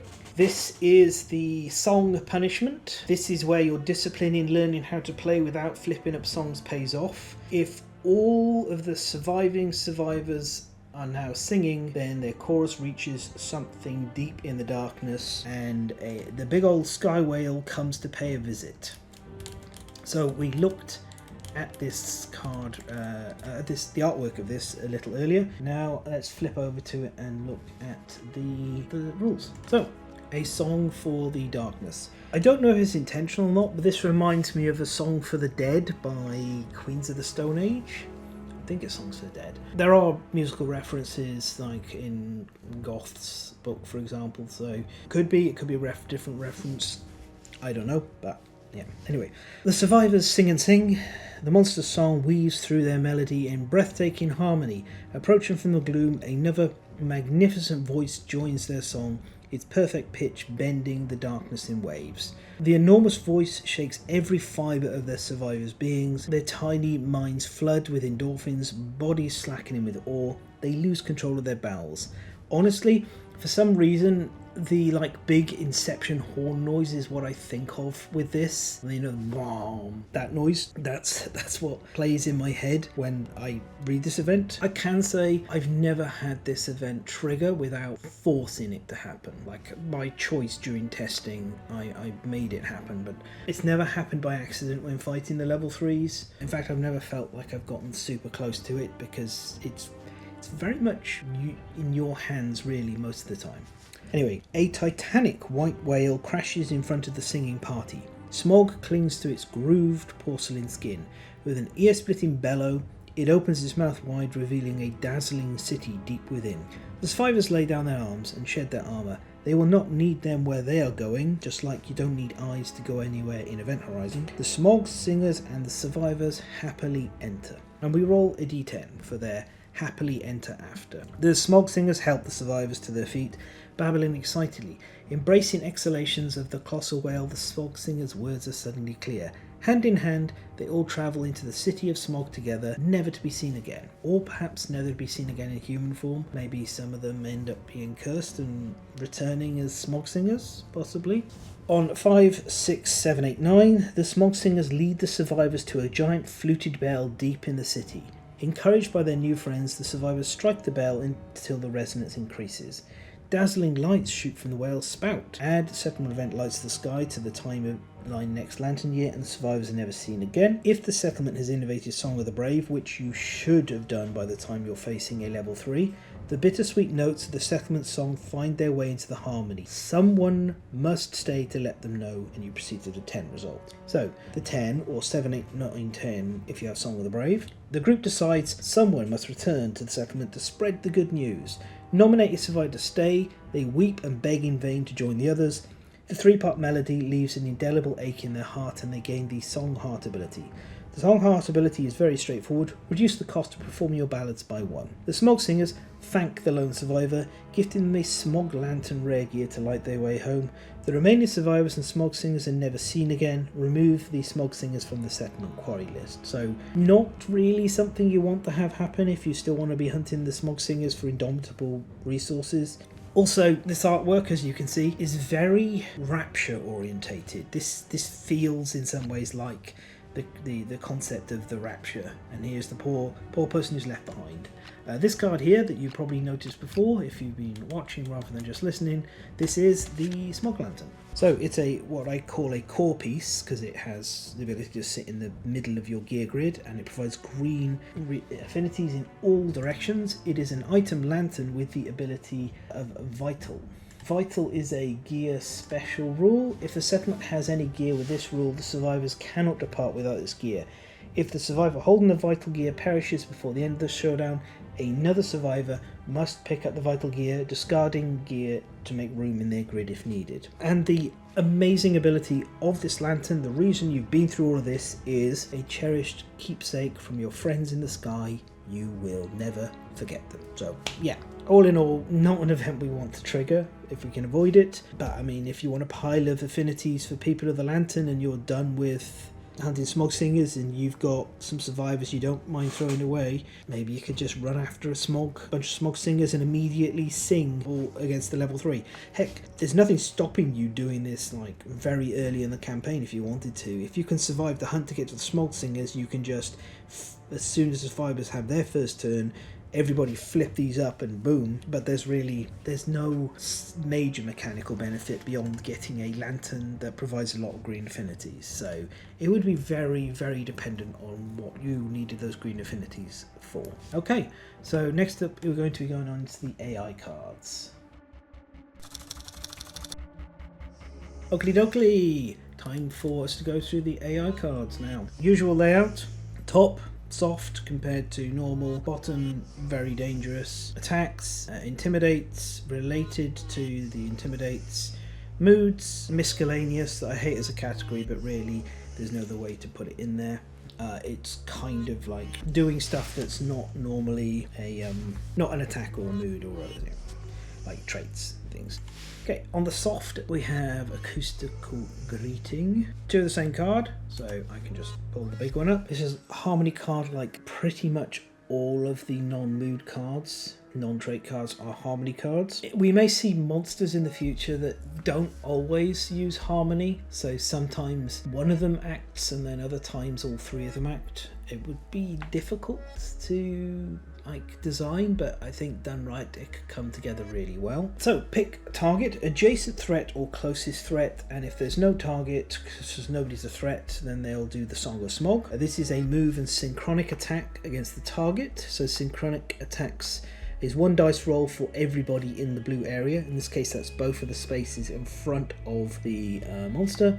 It's 2 speed, 4+ accuracy and 1 damage with vibration damage we talked about previously. So very soft attack, very inaccurate. And also there's a persistent injury, which means if you've deflated, then the first monster to act here will sigh, crumple and get knocked down. So a very soft card that can even have a third of its text blanked effectively, or with one of its 3 copies blanked. Then we have in our sort of middle of the road medium categories, there are 4 cards, they're all different, so we'll have to look at them on the smaller screen here. We're going to start with Melatonin Smog. This targets the closest threat, and again no threats, it's singing time. Move and synchronic attack. 2 speed, 4+ accuracy, damage 2, vibration damage as always, and an after trigger damage. This is hitting quite a large area, but it's kind of avoidable if you don't space your survivors too closely together, and generally you do want to be kind of spread out. The after damage trigger of this though is if you are not singing, you fall asleep and are knocked down, so you have a little nap. Your dreams are full of love, or you dream of love, and you gain +1 survival. So it's okay. Sure, it hurt you a bit, but it sang you a nice lullaby, and you get to have a power nap. So it's okay, but the damage on this means it is definitely more threatening than the previous attack. Then we got Pluck Your Heartstring. This targets the guiltiest threat. Flow step, move and synchronic attack the target, and this is like a full-blown corridor attack straight down across the entire board and off to the horizon. You don't want to be standing behind your guiltiest threat if this is the kind of thing that can happen. The general way to avoid this is don't stand any survivors orthogonally behind other survivors. Use your diagonals to space out, which is always a fairly good thing to do anyway. If a survivor suffers damage from this attack, the monster's face twists with remorse and it full moves away from the target, which is annoying because then it may have put itself out of range of any retaliations. But and all three of them are doing this, so you may not have anyone nearby you could possibly hit, meaning you sort of have to form up and wait for them to come back in range. Reverberating Connection is similar. The targeting and the attack is the same, but the post bit afterwards is different. So after the attack, it's flow step. If a survivor suffered damage from this attack, the sound resonates with their guilt. They suffer damage equal to their guilt tokens. So this is the start of why I talked about how you want to manage your guilt, and you want to maybe have some survivors who are not remotely guilty so they can tank stuff like this, and then other survivors just pile on the guilt and then run away just before it's time for an emotional breakdown. Finally, we got Theremin Theatre, which chooses closest guilty threat, or Song of Smog for no target. Flow step, so again, opportunity to possibly get away from this. The monster emits a haunting sound that stresses the soft tissue between your bones, and you know, hopefully there's a little theremin noise playing in the background here, because that's kind of what it's supposed to be making. Move Synchronic Attack, 2 speed, 4 plus accuracy, 2 damage, and then after damage, lose survival equal to your guilt token. So you'll notice that basically Melatonin Smog and Theremin Theatre are variations of each other, and so is Pluck Your Heartstring and Reverberating Connection. So there's a little bit of almost being the same. These are not quite duplicates, but they kind of almost are. And then down here we have one very scary attack. This is True Believer. It's a harmony, so going to happen 3 times. Move and attack target, 2 speed, 4 plus accuracy, 3 damage. And then remember, this is always going to be either on the level 2 or level 3, so it's either minimum 3 speed, 4 damage because of the buff, or it could be 5 speed, 5 damage. 4 speed, 5 damage, sorry. The after damage trigger is in your language. The monster whispers about its belief in you. You fall to your knees and knock down, gain monster level guilt tokens, so that's going to probably be 2 or 3, and the pacifist disorder, which is basically going to stop you attacking. Pacifist is one of those disorders that is quite a pain in the butt. So let's pull it up. You refuse to fight.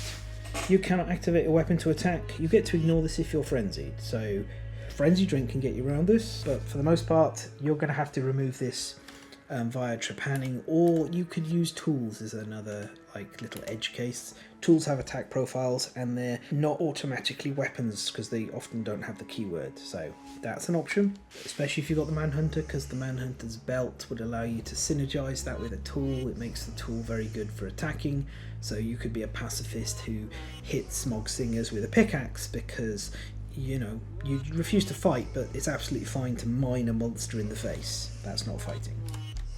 Okay, Intimidates. Got 4 here. They're all different with some similarities in targeting.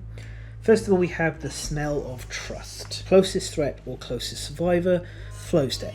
Intimidate target. The Smog Singer full moves towards its target and throws itself on its back, knocking itself down and exposing a strong patch of scented fur on its otherwise smooth underside. The smell makes you certain that you must kill this monster. Roll 1d10. If the result is less than or equal to your guilt tokens, suffer the frenzy brain trauma. So this is again feeding into that concept of sirens that drive things to people to irrational rage of passion that they end up wanting to kill things. Cuteness, aggression turned all the way up to gone wrong. Then we have Soulful Soliloquy. Closest threat, closest survivor. Flow step, intimidate target. The monster turns to face the target and whispers beautiful vapor into the atmosphere. You break into a heaving, sobbing wreck. Saturated in snot and tears, you pull yourself together. You gain 2 guilt tokens and archive all soluble gear. I haven't talked too much about whether you bring soluble gear or not. I think you can generally risk it unless it's very valuable, because this is just 1 card and you could always control AI or scout at AI until you know that card is not in the deck, or it's been removed as a wound, or it's just, you know, it's already happened. So there are ways of getting around it, and it's not like Smog Singers usually target them. The main thing here is the extra guilt tokens that could drop them onto survivors which you're trying to keep guilt low on because they are tanking hits. Momentary rest. Closest threat, closest survivor. The monster turns to face the target and covers its own mouth, extending a hand in silence. Your head feels lighter. You gain +1 survival and add 1 armor point to the head hit location, you realise that this silences painful to the monster and gain a guilt token. So mostly positive, but again, that guilt token, depending on who it lands on, you may not want it there. So that's like, you don't have much control over it unless you're AI scouting again, but yeah. Peace Offering, it picks the guiltiest threat. Flow Step, full move monster towards the target. Flow Step, intimidate target. The Smog Singer bows its head, folds its arms over its inflated belly, and clasps its hands. You faintly sense they want you to leave. You may end the showdown. If you do, showdown Smog Singer Concord. If you do not, gain +1 insanity and 1 guilt token. So this is the thing I talked about on the showdown page setup. We won't retread that here. Let's just instead look at the innovation that you get. So the negative of this is you're going to lose out on any of the resource rewards, but you still get the hunt XP, weapon proficiency, and whatever you cut off the monsters in the first place. And you'll get this, the Song of Concord. We have a survivor over here, we have a Smog Singer over here. Departing survivors start their hunt with his whispered song, each gaining +5 survival. So it's the single largest survival game you can possibly have, in exchange for the fact that you will not hunt the Smog Singers, because you must archive this card when you hunt the Smog Singers. You can also, as a settlement action, spend an endeavour for the Song of Silence, roll 1d10, a 1 to 2, nothing happens because you're off pitch. A 3 to 5, eerie moment, departing the survivors gain +2 insanity, and on a 6+, the song instills a void within you, you are hushed until the next lantern year. Now, hushed is a mechanic that comes up occasionally. It's most relevant against the king. To read the rules out for it though, hushed survivors are cloaked in silence, they ignore vibration damage, are considered deaf and cannot encourage, roar, scream, perform audible effects, or activate noisy gear. This is a way of avoiding vibration damage and handling other bits and pieces, but you do lose out on encourage and you count as deaf, which can be very punishing with certain hunt events. So this is not something you'll use all the time, but you might decide that the benefits outweigh the risks. Now there is actually another little extra benefit to this that isn't on the simulator yet, but there should be a copy of the card text popping up on the screen about now. And this is from Basra, the white box release, and she has a settlement card in her box called Concert. And if you draw it, the settlement hosts a grand concert. If the settlement has Song of Accord, the survivors hold a silent rave, otherwise the settlement is filled with the sound of music. I'm not going to read the sound of music section, but it's on screen so you can pause and read it if you want to. It's the silent rave is the bit that's relevant here, although this card will only be in the deck if you have Smog Singers. Silent rave. The settlement revels in silence, listening to the unique songs of their inner lanterns. Nominate 2 survivors that have never departed to gain the Internal Tempo ability. I briefly mentioned this earlier. Internal Tempo, you ignore the monster's accuracy tokens, so it never gets bonuses to hit you. You always treat your evasion as 0, so you can never reduce its chances of hitting you. And your gear loses the noisy keyword while it is in your gear grid. I didn't mention this in the Colosseum video because I actually forgot about the card because Kingdom Death has so many releases that I cannot hold everything in my head anymore. I can't even keep all the notes organised anymore. It's getting harder and harder. So I forgot that, but I did remember it for this. And this is another way, like the Grim Muffler, that can allow you to use instruments. And that is one of the most interesting parts of Song of Concord. I really wish that when you trigger Song of Concord that you would have this concert 1d5 lantern years later guaranteed, because it is really interesting. The Internal Tempo is such a massive boon for playing with instruments in campaigns, because noisy is the problem, and this removes it for 2 survivors. That is superb. I'm really, really happy with that, and I like the way it has to go on survivors who've never departed, so you take them out fresh. Fantastic. Just really good card, really interesting, and that's the part of Song of Concord that makes me actually want to trigger it, because normally without that I'm not really interested in this.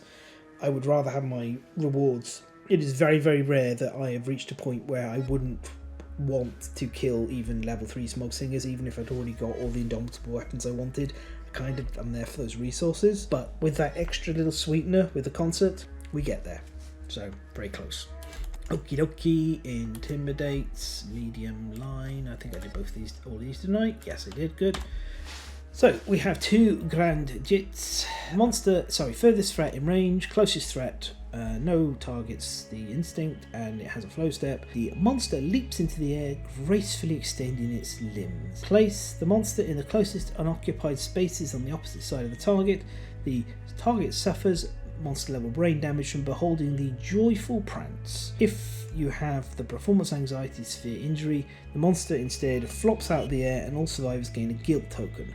Roll 1d10 on a 7+, the monster lands with a squish and suffers a wound. Really fun image of these guys just bouncing off their big old fishtails and gracefully travelling through the air and providing a source of delight that just shocks people to sanity. They're not too bad, it's not too bad. Two of them's okay as well. The fact that persistent injuries are a bit neutered and not as strong does make these a bit more threatening though. Then we got Plea for Life, another basic Intimidate. Closest threat, closest survivor, Smog a Song on the instinct. Flow step, intimidate target. The monster turns to face its target. It extends its arms across its rotten gut, rotund, offering its empty hands and lowering its head. Deep down, you feel remorseful. If you have a weapon in your gear grid, gain a guilt token and roll 1d10. If the result is less than or equal to your guilt tokens, you question your motives, you select your favourite weapon to be disarmed. Disarmed is a really neat mechanic that was introduced in the Gambler's Chest, and I hope is retroactively added to a bunch of monsters with campaigns of death. When a survivor suffers disarm or is disarmed, end their attack. Place the disarmed tile on the attacking weapon and a matching tile 5 spaces away from the survivor. The survivor may not activate the weapon until they remove the tile on it or the showdown ends. When the survivor moves over the associated tile, archive it, remove the matching tile from your gear grid. Fist and Tooth and gear with a locked special rule cannot be disarmed. If a survivor suffers disarm or is disarmed but is not attacking, choose a weapon in the gear grid to perform the disarm and perform the effect as normal. So let's, because that turns into word salad after a while, let's go grab ourselves a disarm token. So what happens is, if the survivor is disarmed, you would take one of these tokens and you would put it on top of their gear card. Let's just use that. And then you do the 1, 2, 3, 4, 5. You just put this up here.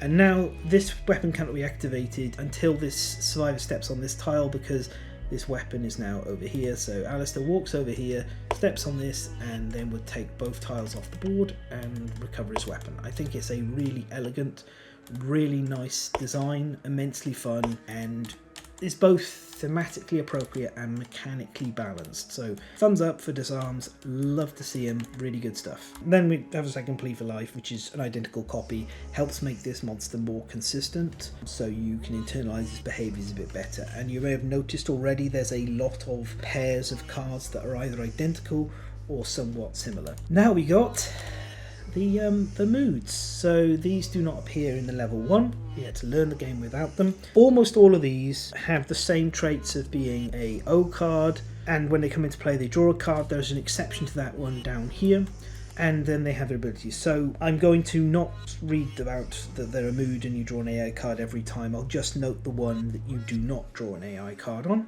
and let's go through these. Top, I've just categorized one as being kind of soft. This is the sad overtone, and this is whenever a survivor suffers a severe injury, place a token on this card. When a survivor places their third token here, discard all tokens on this card and they suffer an emotional breakdown. It's soft because if you're suffering severe injuries, an emotional breakdown is the last of your concerns. Getting 3 severe injuries through this, actually, it's kind of a triumph in itself to survive 3 severe injuries in a showdown. Often that just doesn't really happen. Usually when a survivor starts suffering severe injuries, they are probably not much longer for this world. So that's, I think, super interesting and cool as cards goes, but this one rarely ever triggers. I'm very happy to see it hit play. Then most of them, 5 here, they are in the neutral category, where I think they're kind of they're fine, they're pretty standard. Steel Gas Overtone, all locations gain super dense. Don't use Frail against Smog Singers at level 2. Simple. You shouldn't really use them against Smog Singers regardless. You should be past Frail weapons by now. But absolutely do not bring your favourite Zambato along here unless you're looking to shatter it for impermanism related philosophy stuff. Whenever a monster collides with a survivor, they suffer monster level brain damage. So that's going to be just a location because it's not vibration damage. So you have to roll a location and suffer that much damage. Then we got Smog Horn Overtone. Love the saxophone made out of smog. Superb, you know. You can just kind of hear this guy playing this bluesy riff. a bit of Miles Davis. When this is in play, survivors can only attack monsters they're adjacent to. Disables some ranged weapons a fair amount. You can play around this, but you'll notice that the Smog Singers like to punish survivors who are adjacent, so losing access to range and reach can be a little bit meaningful and result in a higher amount of damage. Sometimes you can live with this because you're all melee anyway, that's fine. It's going to be case by case, so situationally it's a punish, sometimes it's nothing at all. Then we got the Love Overture. When you perform a survival action, gain a guilt token before performing it. Don't like this one, not happy about it, but again, you're in control. You don't have to perform survival actions on the survivors who are trying to avoid guilt tokens, and in fact you can even leverage it if you're looking to get the guilty like benefits. This can help you get there. Healing Overture, so this one is edge case almost in the bottom category. I'm wondering if I should have put it down there or not, because at the start of the monster's turn the Smog Singers heal 1 wound. Now, I've talked about in the past how healing on quarry monsters isn't necessarily bad. Please excuse my chair creaking. Here it kind of is, and the reason for that is the Smog Singer's whole gimmick is you punch us and we hurt you for punching us, and if they get to heal then they're just scaling their punishment side even further.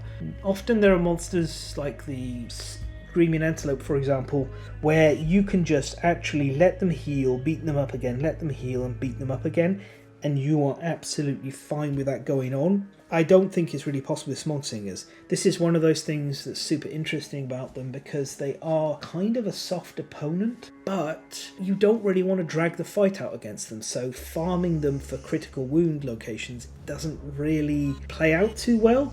You can do it if you manage to eliminate one of the 3, which there's a wound card that will let you get rid of one Smog Singer permanently from the showdown, and that pushes it closer to farming.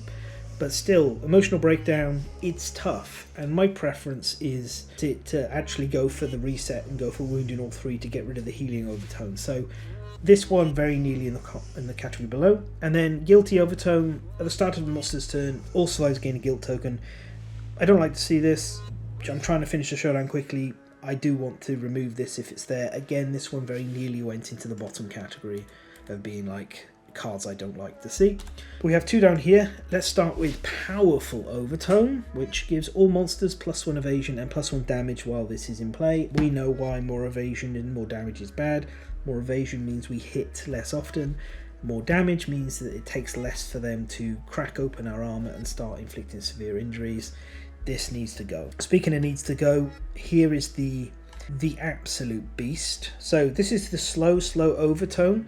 You know this one's tough because it doesn't give you a replacement AI card when you draw it. It just does its thing. The monster begins to slow dance and sing. Boils erupt with vapor of dreamy colours swirling through the air, enhancing the bewildering mood. When this comes into play, the guiltiest survivor is doomed, slow dancing along. So doomed, as I'm sure you're all very familiar with, means they cannot perform any actions or spend survival. If a survivor is doomed by a monster's AI hit location card, they are doomed until all actions on that card are performed and the card is resolved. So they are doomed. They are stuck like this. You cannot get rid of it unless you get the mood discarded. And if to bring that fully home, if the only remaining survivor is slow dancing, they dance until they dehydrate and die. The monsters mourn the survivor's death, cherishing their beautiful dance together. So horrendously bad. This removes one of your survivors from the fight.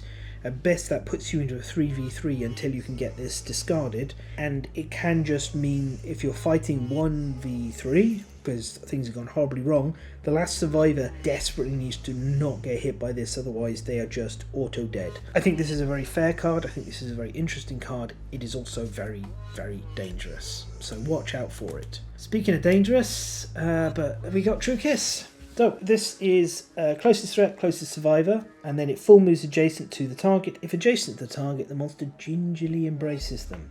They pull the survivor in for a kiss that fills the survivor's lungs and belly with heavy smog. Roll 1d10, and on a 3+, the target belches gouts of smog and then starts to sing.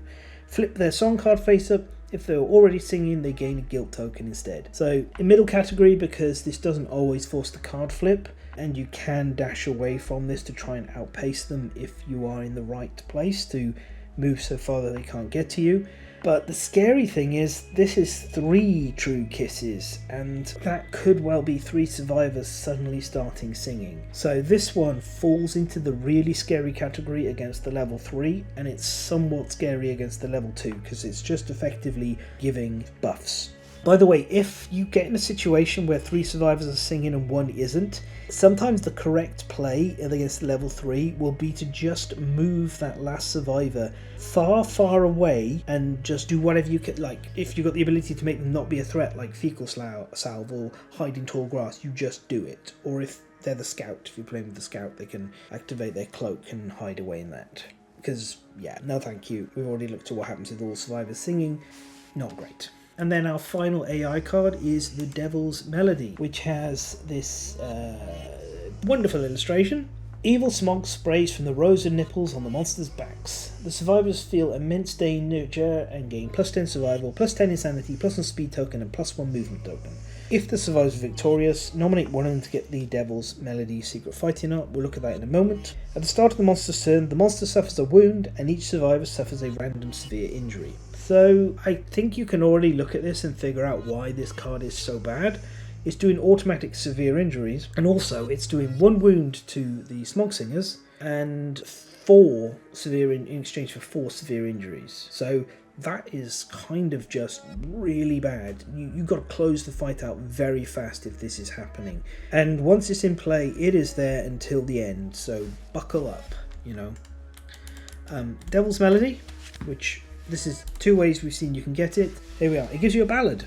So it's a secret fighting art. You've got room for up to 3 secret fighting arts and or fighting arts if you're playing with traditional survivors. If you're playing with arc survivors, this would have to be your only secret fighting art. It gives you the ballad of the Devil's Melody, which costs 4 to activate. So you will take 4 wounds that the monster has suffered and archive them. So they're gone from the showdown. The monster cannot get them back, so they can't heal those back. Atnus, if you're playing against Atnus, would not have access to the moods that has in his wound pile at the start of the showdown. +10 insanity, survival, +10 insanity, +1 movement token, +1 speed token. At the start of each round, the monster suffers an automatic wound and each survivor suffers a random severe injury.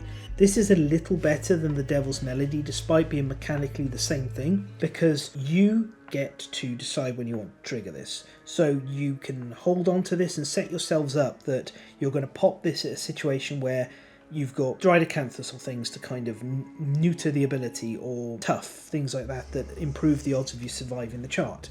And you pop it very near the end of the fight to just get the monster auto-wounded over the final line as a desperation play. It's not a strategy I would highly recommend, but it is one that's available to you if you happen to get this. Overall, I think the Devil's Melody secret fighting art is better as a piece of world building, and the way that it matches here, where the survivor starts copying the Devil's Melody from the Smog Singers, is interesting. And this feels very much for the Smog Singers like a desperation play. So that brings us through all the AI cards. I think on the whole, they're a bit more predictable than normal because there's a lot of pairs, and they are a little bit softer than normal as well, but that is by design. That is part of the whole conceit. Interesting, thematic, fun, and a lot of areas to play with. I like what guilt tokens do to the fight and the texture here, but we need to see the hit location deck to build up the full picture, so that's next. Okay, hit locations.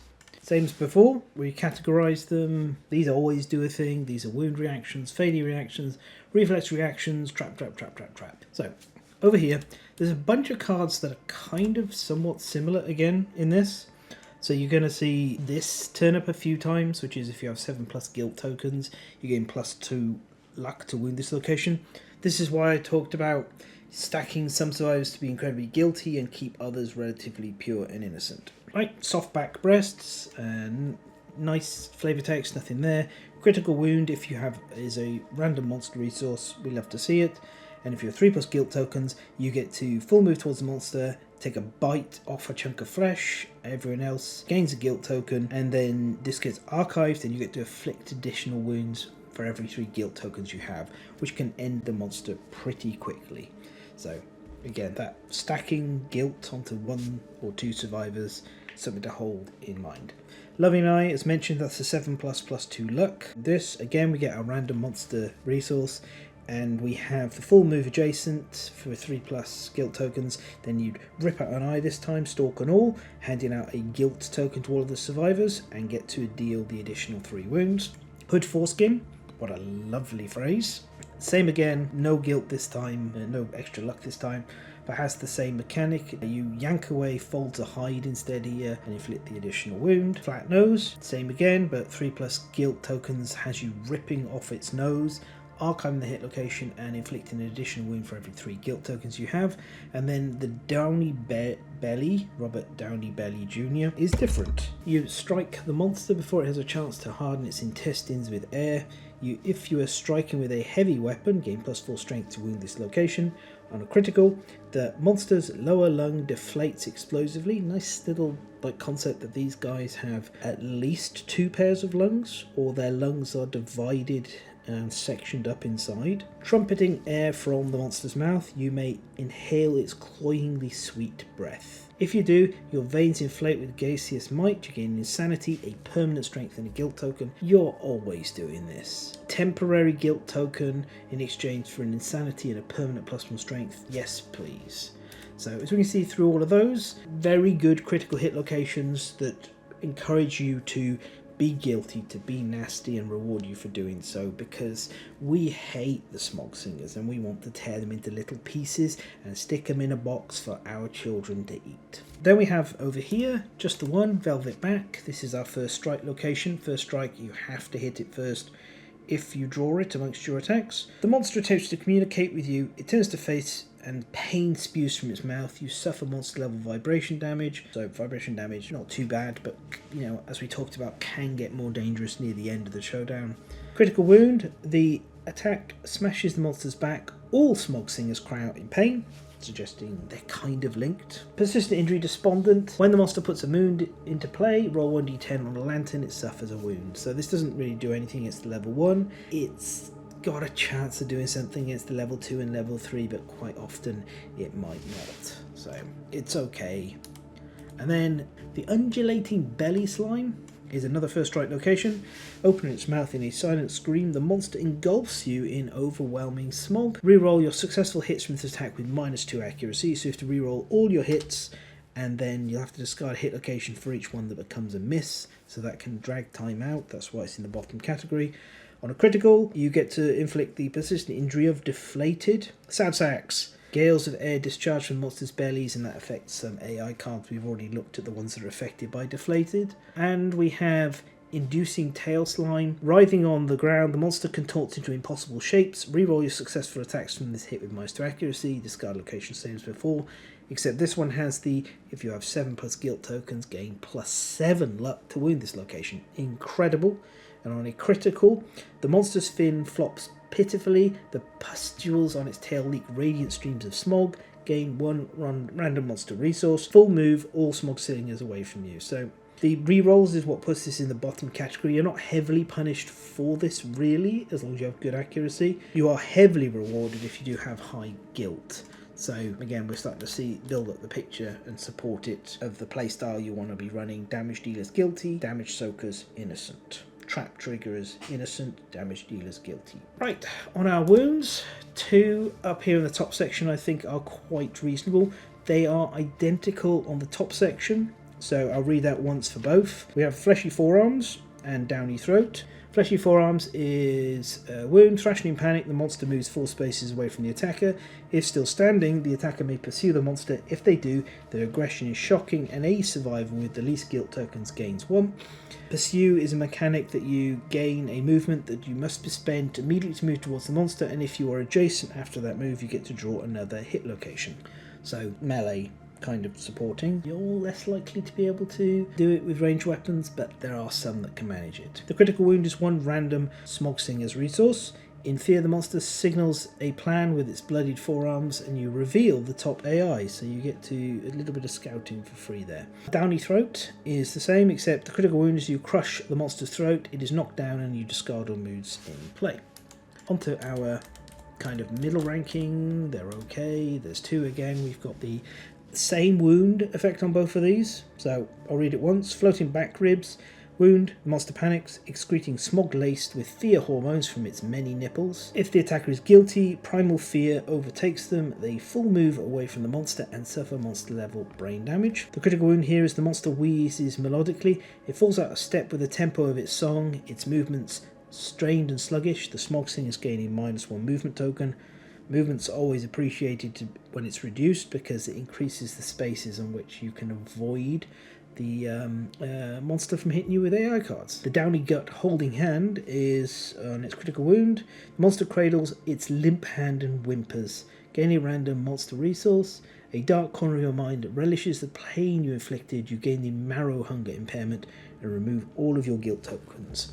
Marrow Hunger has become better if you're playing with Ark Survivors because of its connection to Marrowism, so that's always really nice. I will take Marrow Hunger in exchange for guilt tokens pretty much always. Marrow Hunger is a perfectly fine impairment and that I have no problem with. At the bottom here we've got 3, so 3 wound results that I think are quite punishing to hit. But as always, if you wound something and hit a reaction, at least you made some progress. The 6 crossed arms. The monster turns to face its attacker. It spits a deep bass note as red smog pours from its nipples.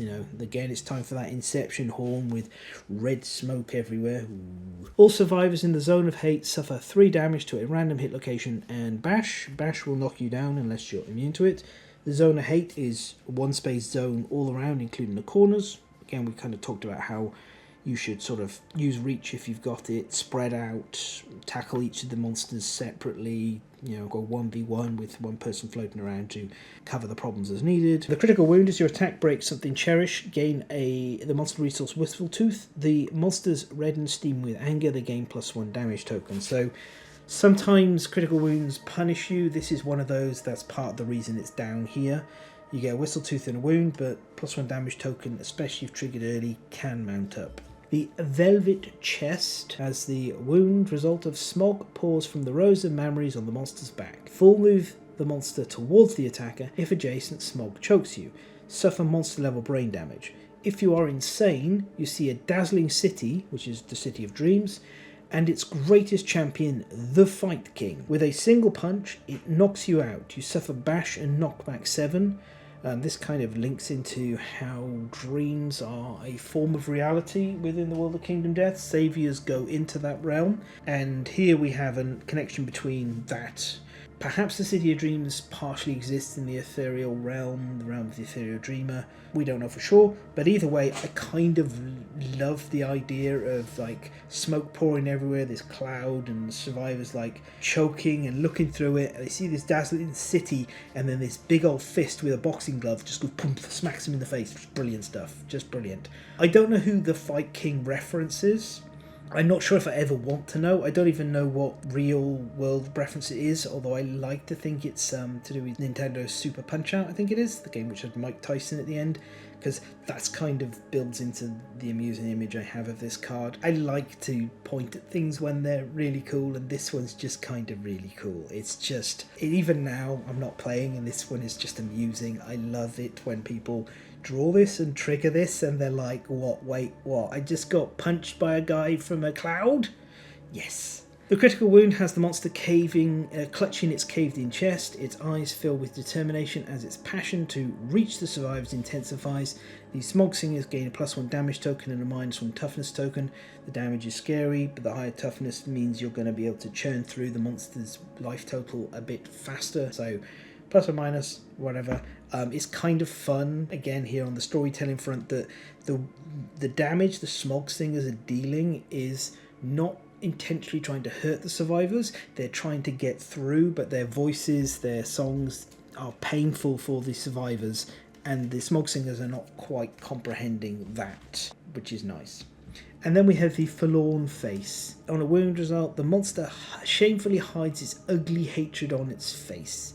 Reveal the top 5 hit location cards, discard any of them not traps, then shuffle the remaining hit location deck without the discard pile.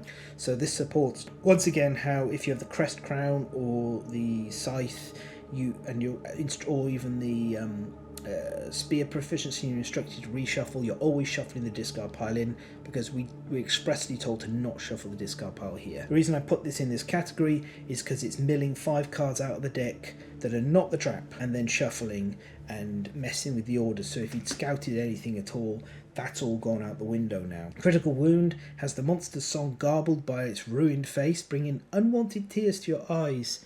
Gain 1 random monster resource and full move all Smog Singers away from you. Our failures, we have up here the 7th breast. Thrashing in panic on a failure. The monster moves 4 spaces away from the attacker. If still standing, like the song, the attacker may pursue the monster. If they do, their aggression is shocking. Survivor with the least guilt tokens gains 1 guilt token, same as the other. We've been through pursue before, not going to cover it again here. The Critical Wound has the monster deflate into nothing. You're overcome by mixed emotions. Gain an additional guilt token, remove the wounded Smog Singer miniature and archive this card. So this is a really great crit early in the fight because it is cutting 30% of the monster's damage off and out of the showdown.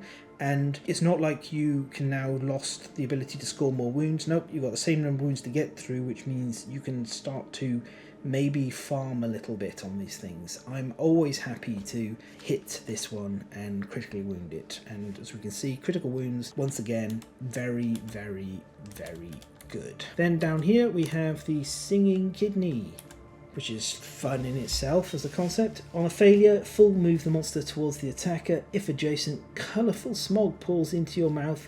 Tears of joy stream down your face. You begin to sing, flip your song card face up. So again, talked about this before.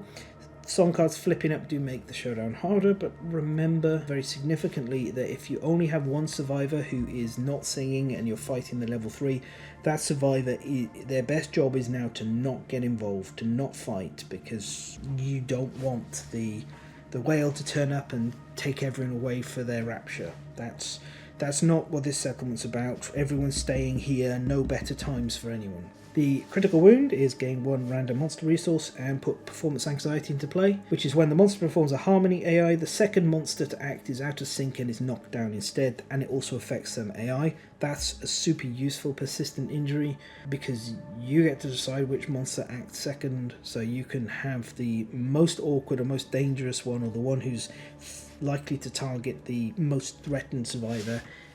Take a quick little nap instead. And then now let's do the reflexes. So we have at the top here just the Downey cheek. Insert Robert Downey Jr. joke here. Reflex, this is the runaway pursue result, same as many of the others. The Critical Wound has the monster crumple with a wheeze. It suffers knockback 4. It's knocked down and all of the survivors get a guilt token, and then again you can pursue if you want to, but this time the monster's been knocked back instead of moving away. That may have some relevance, usually it doesn't. Right, then we got back of the head, our reflex. Tears stream down the monster's serene face. It moves 4 spaces away from the attacker. If the attacker is insane, they cannot help but laugh, and all non-death survivors gain a guilt token. You then once again have the ability to do the pursuit mechanic, which will give the survivor with the least guilt tokens another token. On a critical wound, the monster suffers knockback 4, is knocked down, and you can trigger pursue. So same as the one above. And then we got 3 more to go through here before the trap. We got the Steel Gas Belly, which is impervious, super dense, and I imagine makes a sound like a steel drum when you hit it.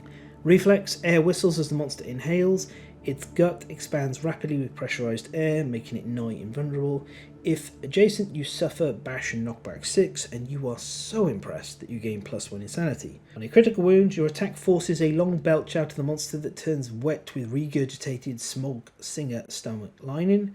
You gain +1 insanity, and the gaseous belly, which is what has just been regurgitated. The Smoggy Liver, or Soggy Liver as we sometimes call it. Reflex, move the monster towards your attacker. If adjacent, colourful smog pours into your mouth. Rush of emotions leaves you blushing, +1 insanity. Begin to sing, flip your song card up. I'm not going to go back through it again, but this is, why we are very careful when we face the level 3. Critical wound, the monster begins to anxiously gasp for air, gain a random monster resource. Smog around you starts to thin. All survivors gain +1 accuracy token. So, not bad. Good reflex, good critical. And then we have the Fleshy Armpit. which has the same reflex as previously, with the monster hiding the ugly H on his face and doing the 5-card mill, discard any non-traps and shuffle everything back in, so increasing the rate at which the trap is going to turn up.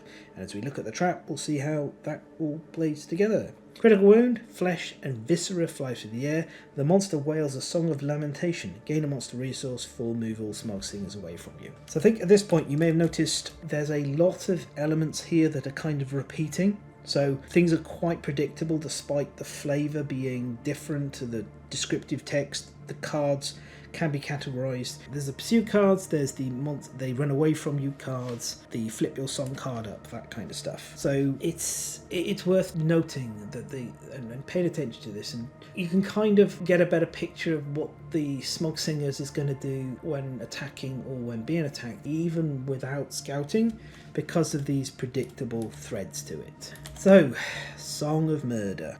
This is our trap card, so it does all the trap card things. It has the Smog Singers turn red in anger, their faces contorting in range. The attacker gains a guilt token and all survivors are doomed. If the attacker used a ranged weapon, full move all Smog Singers towards the attacker. So a punishment for ranged, but also that's to kind of stop you being cheeky and range shooting the furthest monster away from you in order to try and get around the trap in some way. That it just ensures that it will get in at you. The attacked Smog Singer begins to sing a harsh tune. The attacker and all survivors in the song zone suffer an emotional breakdown, and you resolve these one at a time. You can see how big that song zone is. This is a zone 3, which means it's like 8x8 because of the 4x4 size of the base. That is a lot of squares. It's another part of the reason why I have recommended fighting closer to one-on-one and being spread out with your survivors, so emotional breakdowns only hopefully hit one survivor, or maybe a survivor and one with virtually no guilt tokens. That can be really helpful. It's also, as you're seeing here and there, you're kind of gently discouraged from using ranged weapons. My preference is reach weapons against these guys anyway. One will use ranged weapons if you do have access to them. I like slow speed ranged weapons in particular, especially the really long range ones like arc bows that can be combined with a giant stone face just to have you shoot at a distance and the Smog Singers can't get near you. That's great if you can do that. But it is worth noting that if a Smog Singer runs at somebody who's out of range and ends up near one of the other survivors, they're taking that emotional breakdown anyway. This is very difficult to position correctly to avoid anyone being hurt, but it is possible. If you know the trap is coming, you can absolutely get everyone in place to trigger it and maybe just have one person or nobody suffer the consequences. It's time for our breakdown. Here it is, with this wild piece of artwork, the little Smog Singers crying on the survivors' fingers, and our singer armored survivors in the background freaking out about what's going on. I don't know what it is about this artwork, but this also makes me think of Atlas, but it is actually, I think, a representation of the murderer, because the murderer wears this very distinct little neckerchief look, although this guy's got no hair, which is different, or maybe, yeah, he's got no hair, so who knows. Regardless, he has been murdering Smog Singers, and now let's look at the consequences. Emotional breakdown. Okay, so this has your Atlas joint shifting. That is also known as the Atlantoaxial joint.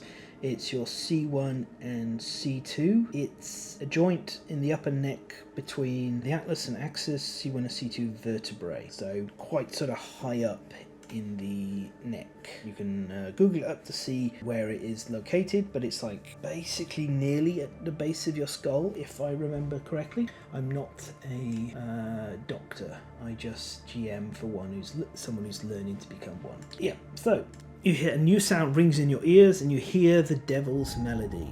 Let's zoom in. So on 0, this is unusual because at first glance you could look at it as being a table you roll on, but it isn't. This is checking the number of guilt tokens you have. If you've got 0 guilt tokens, you meet the monster's gaze without guilt. A tear swirling with glittering smog emerges from the corner of your eye and you gain +1 understanding.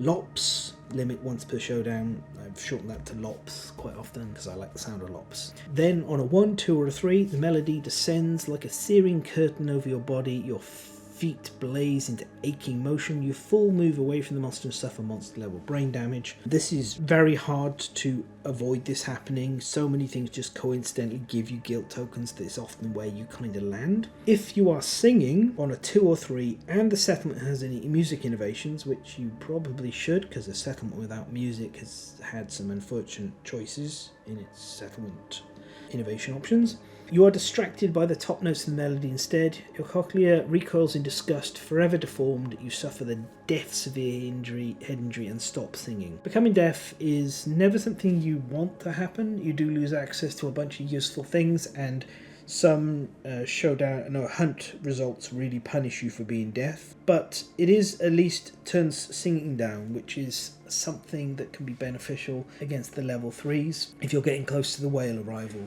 So you can try and engineer a survivor with 1, 2 or 3 who's singing to get this going. 4, 5 or 6, a guilt whipworm manifests the tune, jiggling your organs with increasing vigour.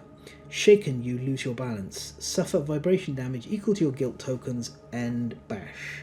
So we're looking at 4, 5 or 6 points of vibration damage here, which is quite a lot, and bash, which is going to knock you down unless you're wearing something like leather armour. On a 5 or a 6, if you are singing, your voice shakily joins the melody instead, and then a second voice raises in your throat.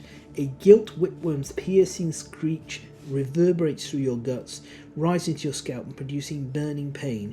You watch your hair fall in clumps. You suffer monster level damage to your head and waist hit locations and stop singing. We don't really know what guilt whipworms are, but they appear to be manifested by this experience rather than being something that's in every survivor always. 7, 8, 9. You look on in horror as your fingers transform into weeping Smog Singers' heads. Their tears streak into the blood on your hands. You suffer monster level hits for damage equal to your guilt tokens. Roll 1d10. On an 8+, you eat the fingers on one hand and suffer the dismembered arm severe injury and gain +1 survival, removing all of your guilt tokens. On an 8 or a 9, if you are singing, the Smog Singer faces spread over your body, biting you relentlessly. Your harrowing ordeal gives rise to malice. Suffer damage equal to your guilt tokens to a random hit location and gain 2 bleeding tokens. You have to add murder to the timeline next year if it's not already there. Remove all your guilt tokens and stop singing. Adding murder to the timeline in particular is an interesting prospect these days. Murder used to be just absolutely the worst, and you hated to see it along with cracks in the ground, but with Ark survivors, murder manifests a philosophy and has a lot of very useful elements to it. Currently, murder is overtuned. It's way too powerful because homicidalism, which is a philosophy it triggers, just has some knowledges that should never be on a non-homicidalist survivor, but they can be, and you can break the game that way. So this is actually not bad at all, as long as you can survive the random hit location and bleeding tokens. This is actually just giving your settlement a potential unlock of a very powerful knowledge line. We can expect that to change in the future. On a 10+, you hear a remorseful refrain that turns the light of your inner lantern into a bilious green. You clutch your chest to control the pounding beat. You suffer hits equal to your guilt tokens for monster level plus monster level damage each, and the broken rib severe body injury. You gain pacifist and then remove all your guilt tokens. So massive beating for this. And then we have, if you got exactly 13 guilt tokens, your muscle memory is overwritten by the melody etched into your mind. Suffer -1 accuracy and strength. If you have any lummy, you gain the Devil's Melody. I talked about this a little bit earlier. This is not a terrible situation at all, although losing the accuracy and strength does suck, but there are things you can do with Devil's Melody, and 13 is kind of better than the rest of the 10+ results. So that's the trap, and now we can see fully the picture of why we are looking to try and have some survivors become incredibly guilty and then other survivors to be the ones that trigger the Song of Murder. And if we can engineer it perfectly, we can actually get a bonus out of the trap. But that's generally not the case. Usually, because of how all of these hit location cards work, you're going to have between 1 and 3 guilt tokens on even the most passive of survivor. I like what this hit location deck is doing.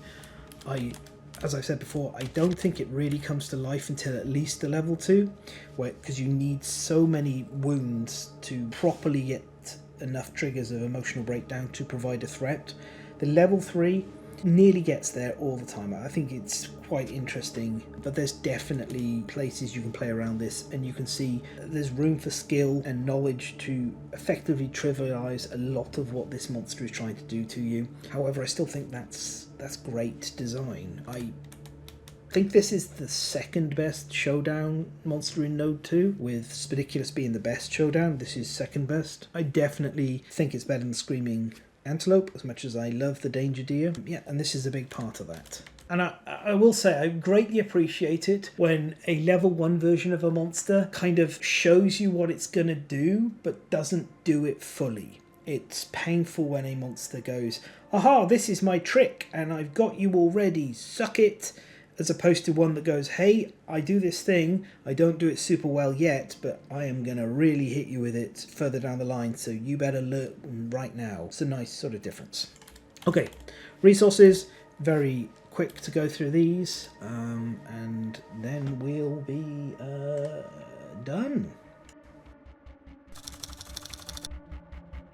I've organised all the resources into categories of columns. Here are the types. So you've got hide, organ, bone, and then these are in like numbers. So I went through this in the Colosseum video, but we've got up here 4 pink hide and pink flesh and 2 delicate hands, giving us 6 hide.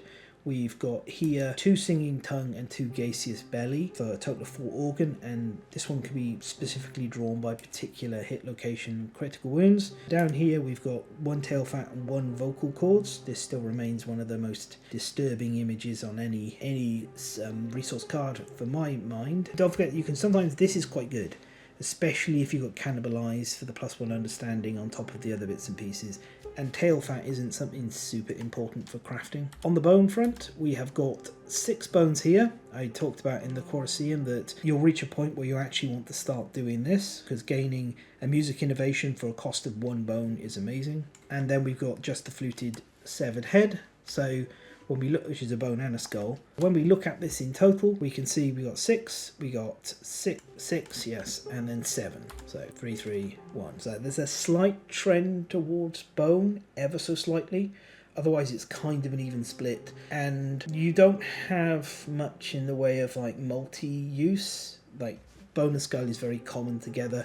You do have some scrap on the whistlebone, but for the most part, these are very much one-to-one matches for the basic resource versions. As I talked about in the Colosseum, the armor set doesn't require any specific single one-of resource. It uses a lot of these and some of these and some of these, but the one-offs it never uses, which makes the armor set easier to craft than most of the others, because you're not looking for a chase resource.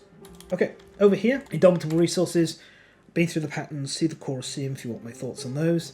Just briefly, we got hide, organ hide, bone with the ability to remove shattered jaw, hide and iron organ with all of them being perfect. I very much like this in particular. This confirms what we've been talking about, which is that Smog Singers are cursed survivors. The fact that this is used to make an accordion remains forever amusing. The fact that this fits nicely is, well, we know why, because it's a survivor tooth. It's basically a human tooth. Belly steel is another version of the drum belly, which is pretty cool. This one, I find it really interesting that the song that they have is actually crystallized inside them, and this is what it physically looks like. That's got to be something to do with their curse, and possibly to do with the big old sky whale, the windfish again, but I don't know exactly what. I'm not sure what this physically looks like, because to me, I just keep seeing like a tangle of neurons or muscle fibre or something, which I don't think is exactly what it's supposed to be. And then here's the crystal ember. You can get that from the smog incense in the middle of the board on a 10+, as we talked about a while ago, and you can huff it, to get rid of all disorders and get one of your choice, which is reasonable. I'd normally be using this as a bone early on, but later on there are certain disorders you would love to specifically put on matching survivors, so having the option to do that with this is very nice. It is just one of those things where you might be like, oh hey, can we hold on to this crystal ember? We don't need the bone right now, we've got plenty of bone. This might be useful for setting up a combo of disorder plus certain knowledge or fighting arts on a particular survivor. If nothing else, you can just lean back on the classic of I want immortal on this survivor, or quixotic is the other generally picked positive-ish one. Because we're doing a full picture, this is going to go briefly through the scout card. So I'll do this scout stuff more in full with a video on the outskirts to keep it all together. We're just mostly going to look at the flavour here and what we're getting from it to build a bigger picture.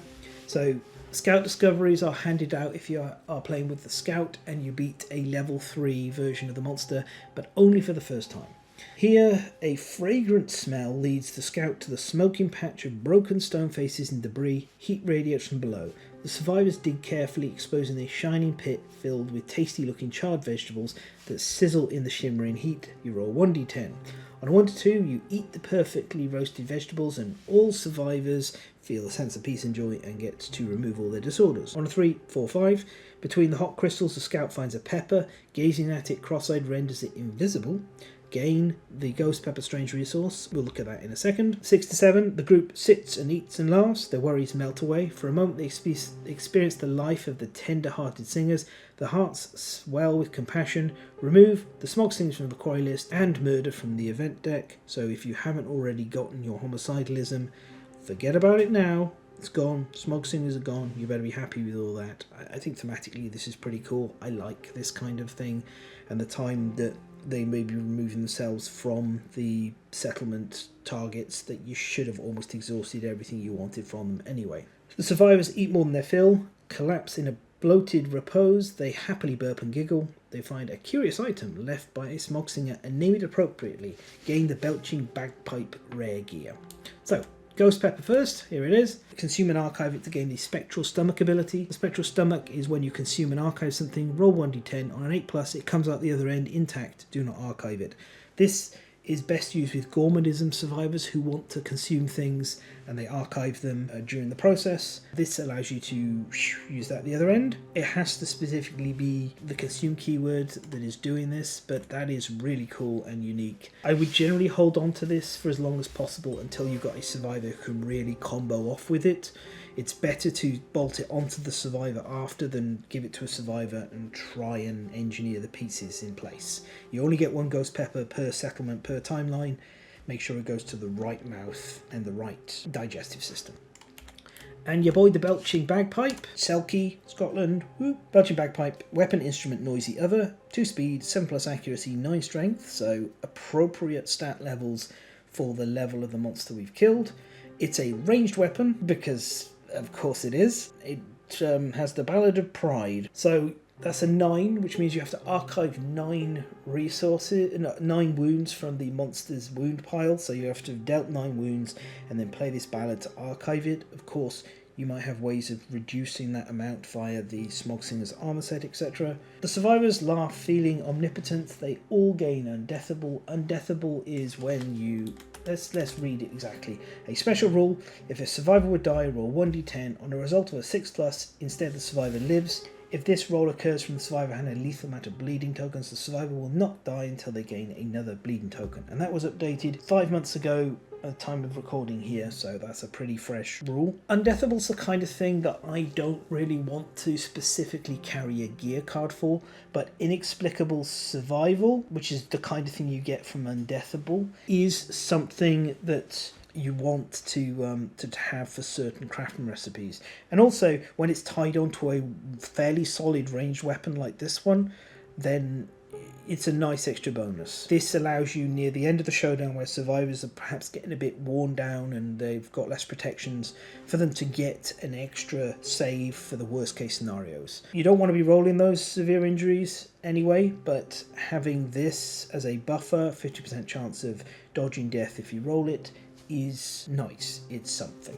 Okay, and that's it. That's the Smog Singers, so let's tie a few points together. You don't want to bring fragile gear along to fight these. Heavy stuff is okay and can have some benefits as heavy weapons, Be very cautious about bringing along frail gear, because that, especially against level 2 or higher, because that can just end up breaking a lot.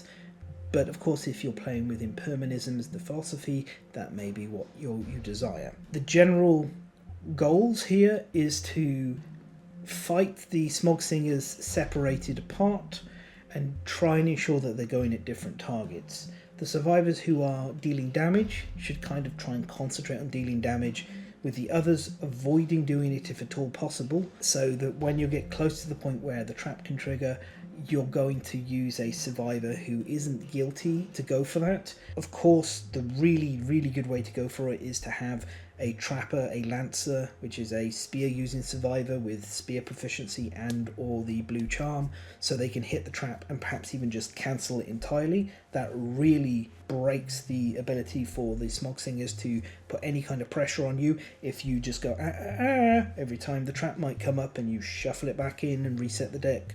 So that's a great way of playing, but otherwise try and get all your guilty tokens onto 1-2 survivors, and then when it's too high, have them sing and refresh it, while the others just play defensively, play support. Or you can have a switch moment where 2 survivors run up their guilt and then get away off the board as far as possible, stay away from the Smog Singers, and then the other 2 take over and start attacking, building it with the remaining guilt, and then finally doing song singing if you have to. If you find the Smog Singers too easy at level 1, that's by design. They definitely step up a bit at level 2 and level 3, where their gimmick starts to pay off, because they need a lot of wounds in order to be able to build up those guilt tokens and reflect it on you. Critical wound stuff is still great. They're kind of slowish, so having good movement via boots and the ability to paint dash away, so it can cancel a lot of attacks. But they are 3 lots of them going, so usually you won't be able to negate all 3 of them getting in and hitting and doing their things. And that's it. I think they're very interesting. I think they have a wonderfully grotesque and provoking design to them. That is all fantastic. I like how they add to the world building. The stuff with all of the Sky Whale and everything is really cool. It was great to see it come together and be like, oh, what I thought, which is that the Ethereal Dreamer is at minimum connected with the Sky Whale. It seems very true now. And even to the point that we seem to have this glorious city of dreams, but maybe there's something unpleasant underneath all of that that we don't quite see yet, because how on earth are these, why are these guys so cursed coming from the city? What's happened? And why are they out in the world instead of in the city of dreams if it's so great? Why do the Smog Singers go out there? Do they accidentally fall out of the creature's mouth and, gently float down to the earth and decide to just hang out together? Do they go out in trios for some other unknown reason? It's hard to say. There's more questions, but there's plenty of stuff that's been answered, or building and adding more little pieces to the various mysteries. So I really like these guys. I think they are my favourite Node 2 now. I definitely find they're very helpful if you're having a rough time trying to step up to high level monsters, because the armour set's really helpful, and these guys are a little bit softer even at level 2 than some of the others. So if I'm not in the mood for chasing and herding a spider around the board, a harvestman around the board, while its babies bite me, I may go for this. And I like how we've got Spidiculus and Sunstalker that do minion fights, and then we've got the 3 witches that has 3 separate opponents that gradually build up on top of each other. And then you've got the Smog Singers, who they're like many as one. They are a collective. They are a one monster with 3 limbs, 3 units. It's very unusual, it's very unique, and there's so many great little details to these guys. I had a delightful time when painting them, and I have to pick up another Gambler's Chest at some time in the future, because my God Hand is had an accident and is completely unrecoverable, and it's too expensive to just get the God Hand. So I'm actually looking forward to repainting these guys sometime in the future, maybe a few years down the line, and I think they're going to be on my table for a long while. And as I said, second best showdown behind Spidiculus, and I think when you exclude Noisy and its issues, these are probably the best Node 2 monsters in the game right now. The Oblivion Mosquito has a fairly high bar to clear. I have a feeling it may well do that though, and I think the updates to Spidiculus might help push that back up in my rankings also. So that's it. Once again, thank you to my archivists and zoologists who helped have this video get edited. If you want more edited videos on this channel, you can go down to the link below and join on at the pillar tier, or if you specifically want to help the Dark Bestiary and other videos, just expressly get somebody to edit these so I can concentrate on the rest of it. That's where you can support. And for everyone else, thank you for watching and happy hunting.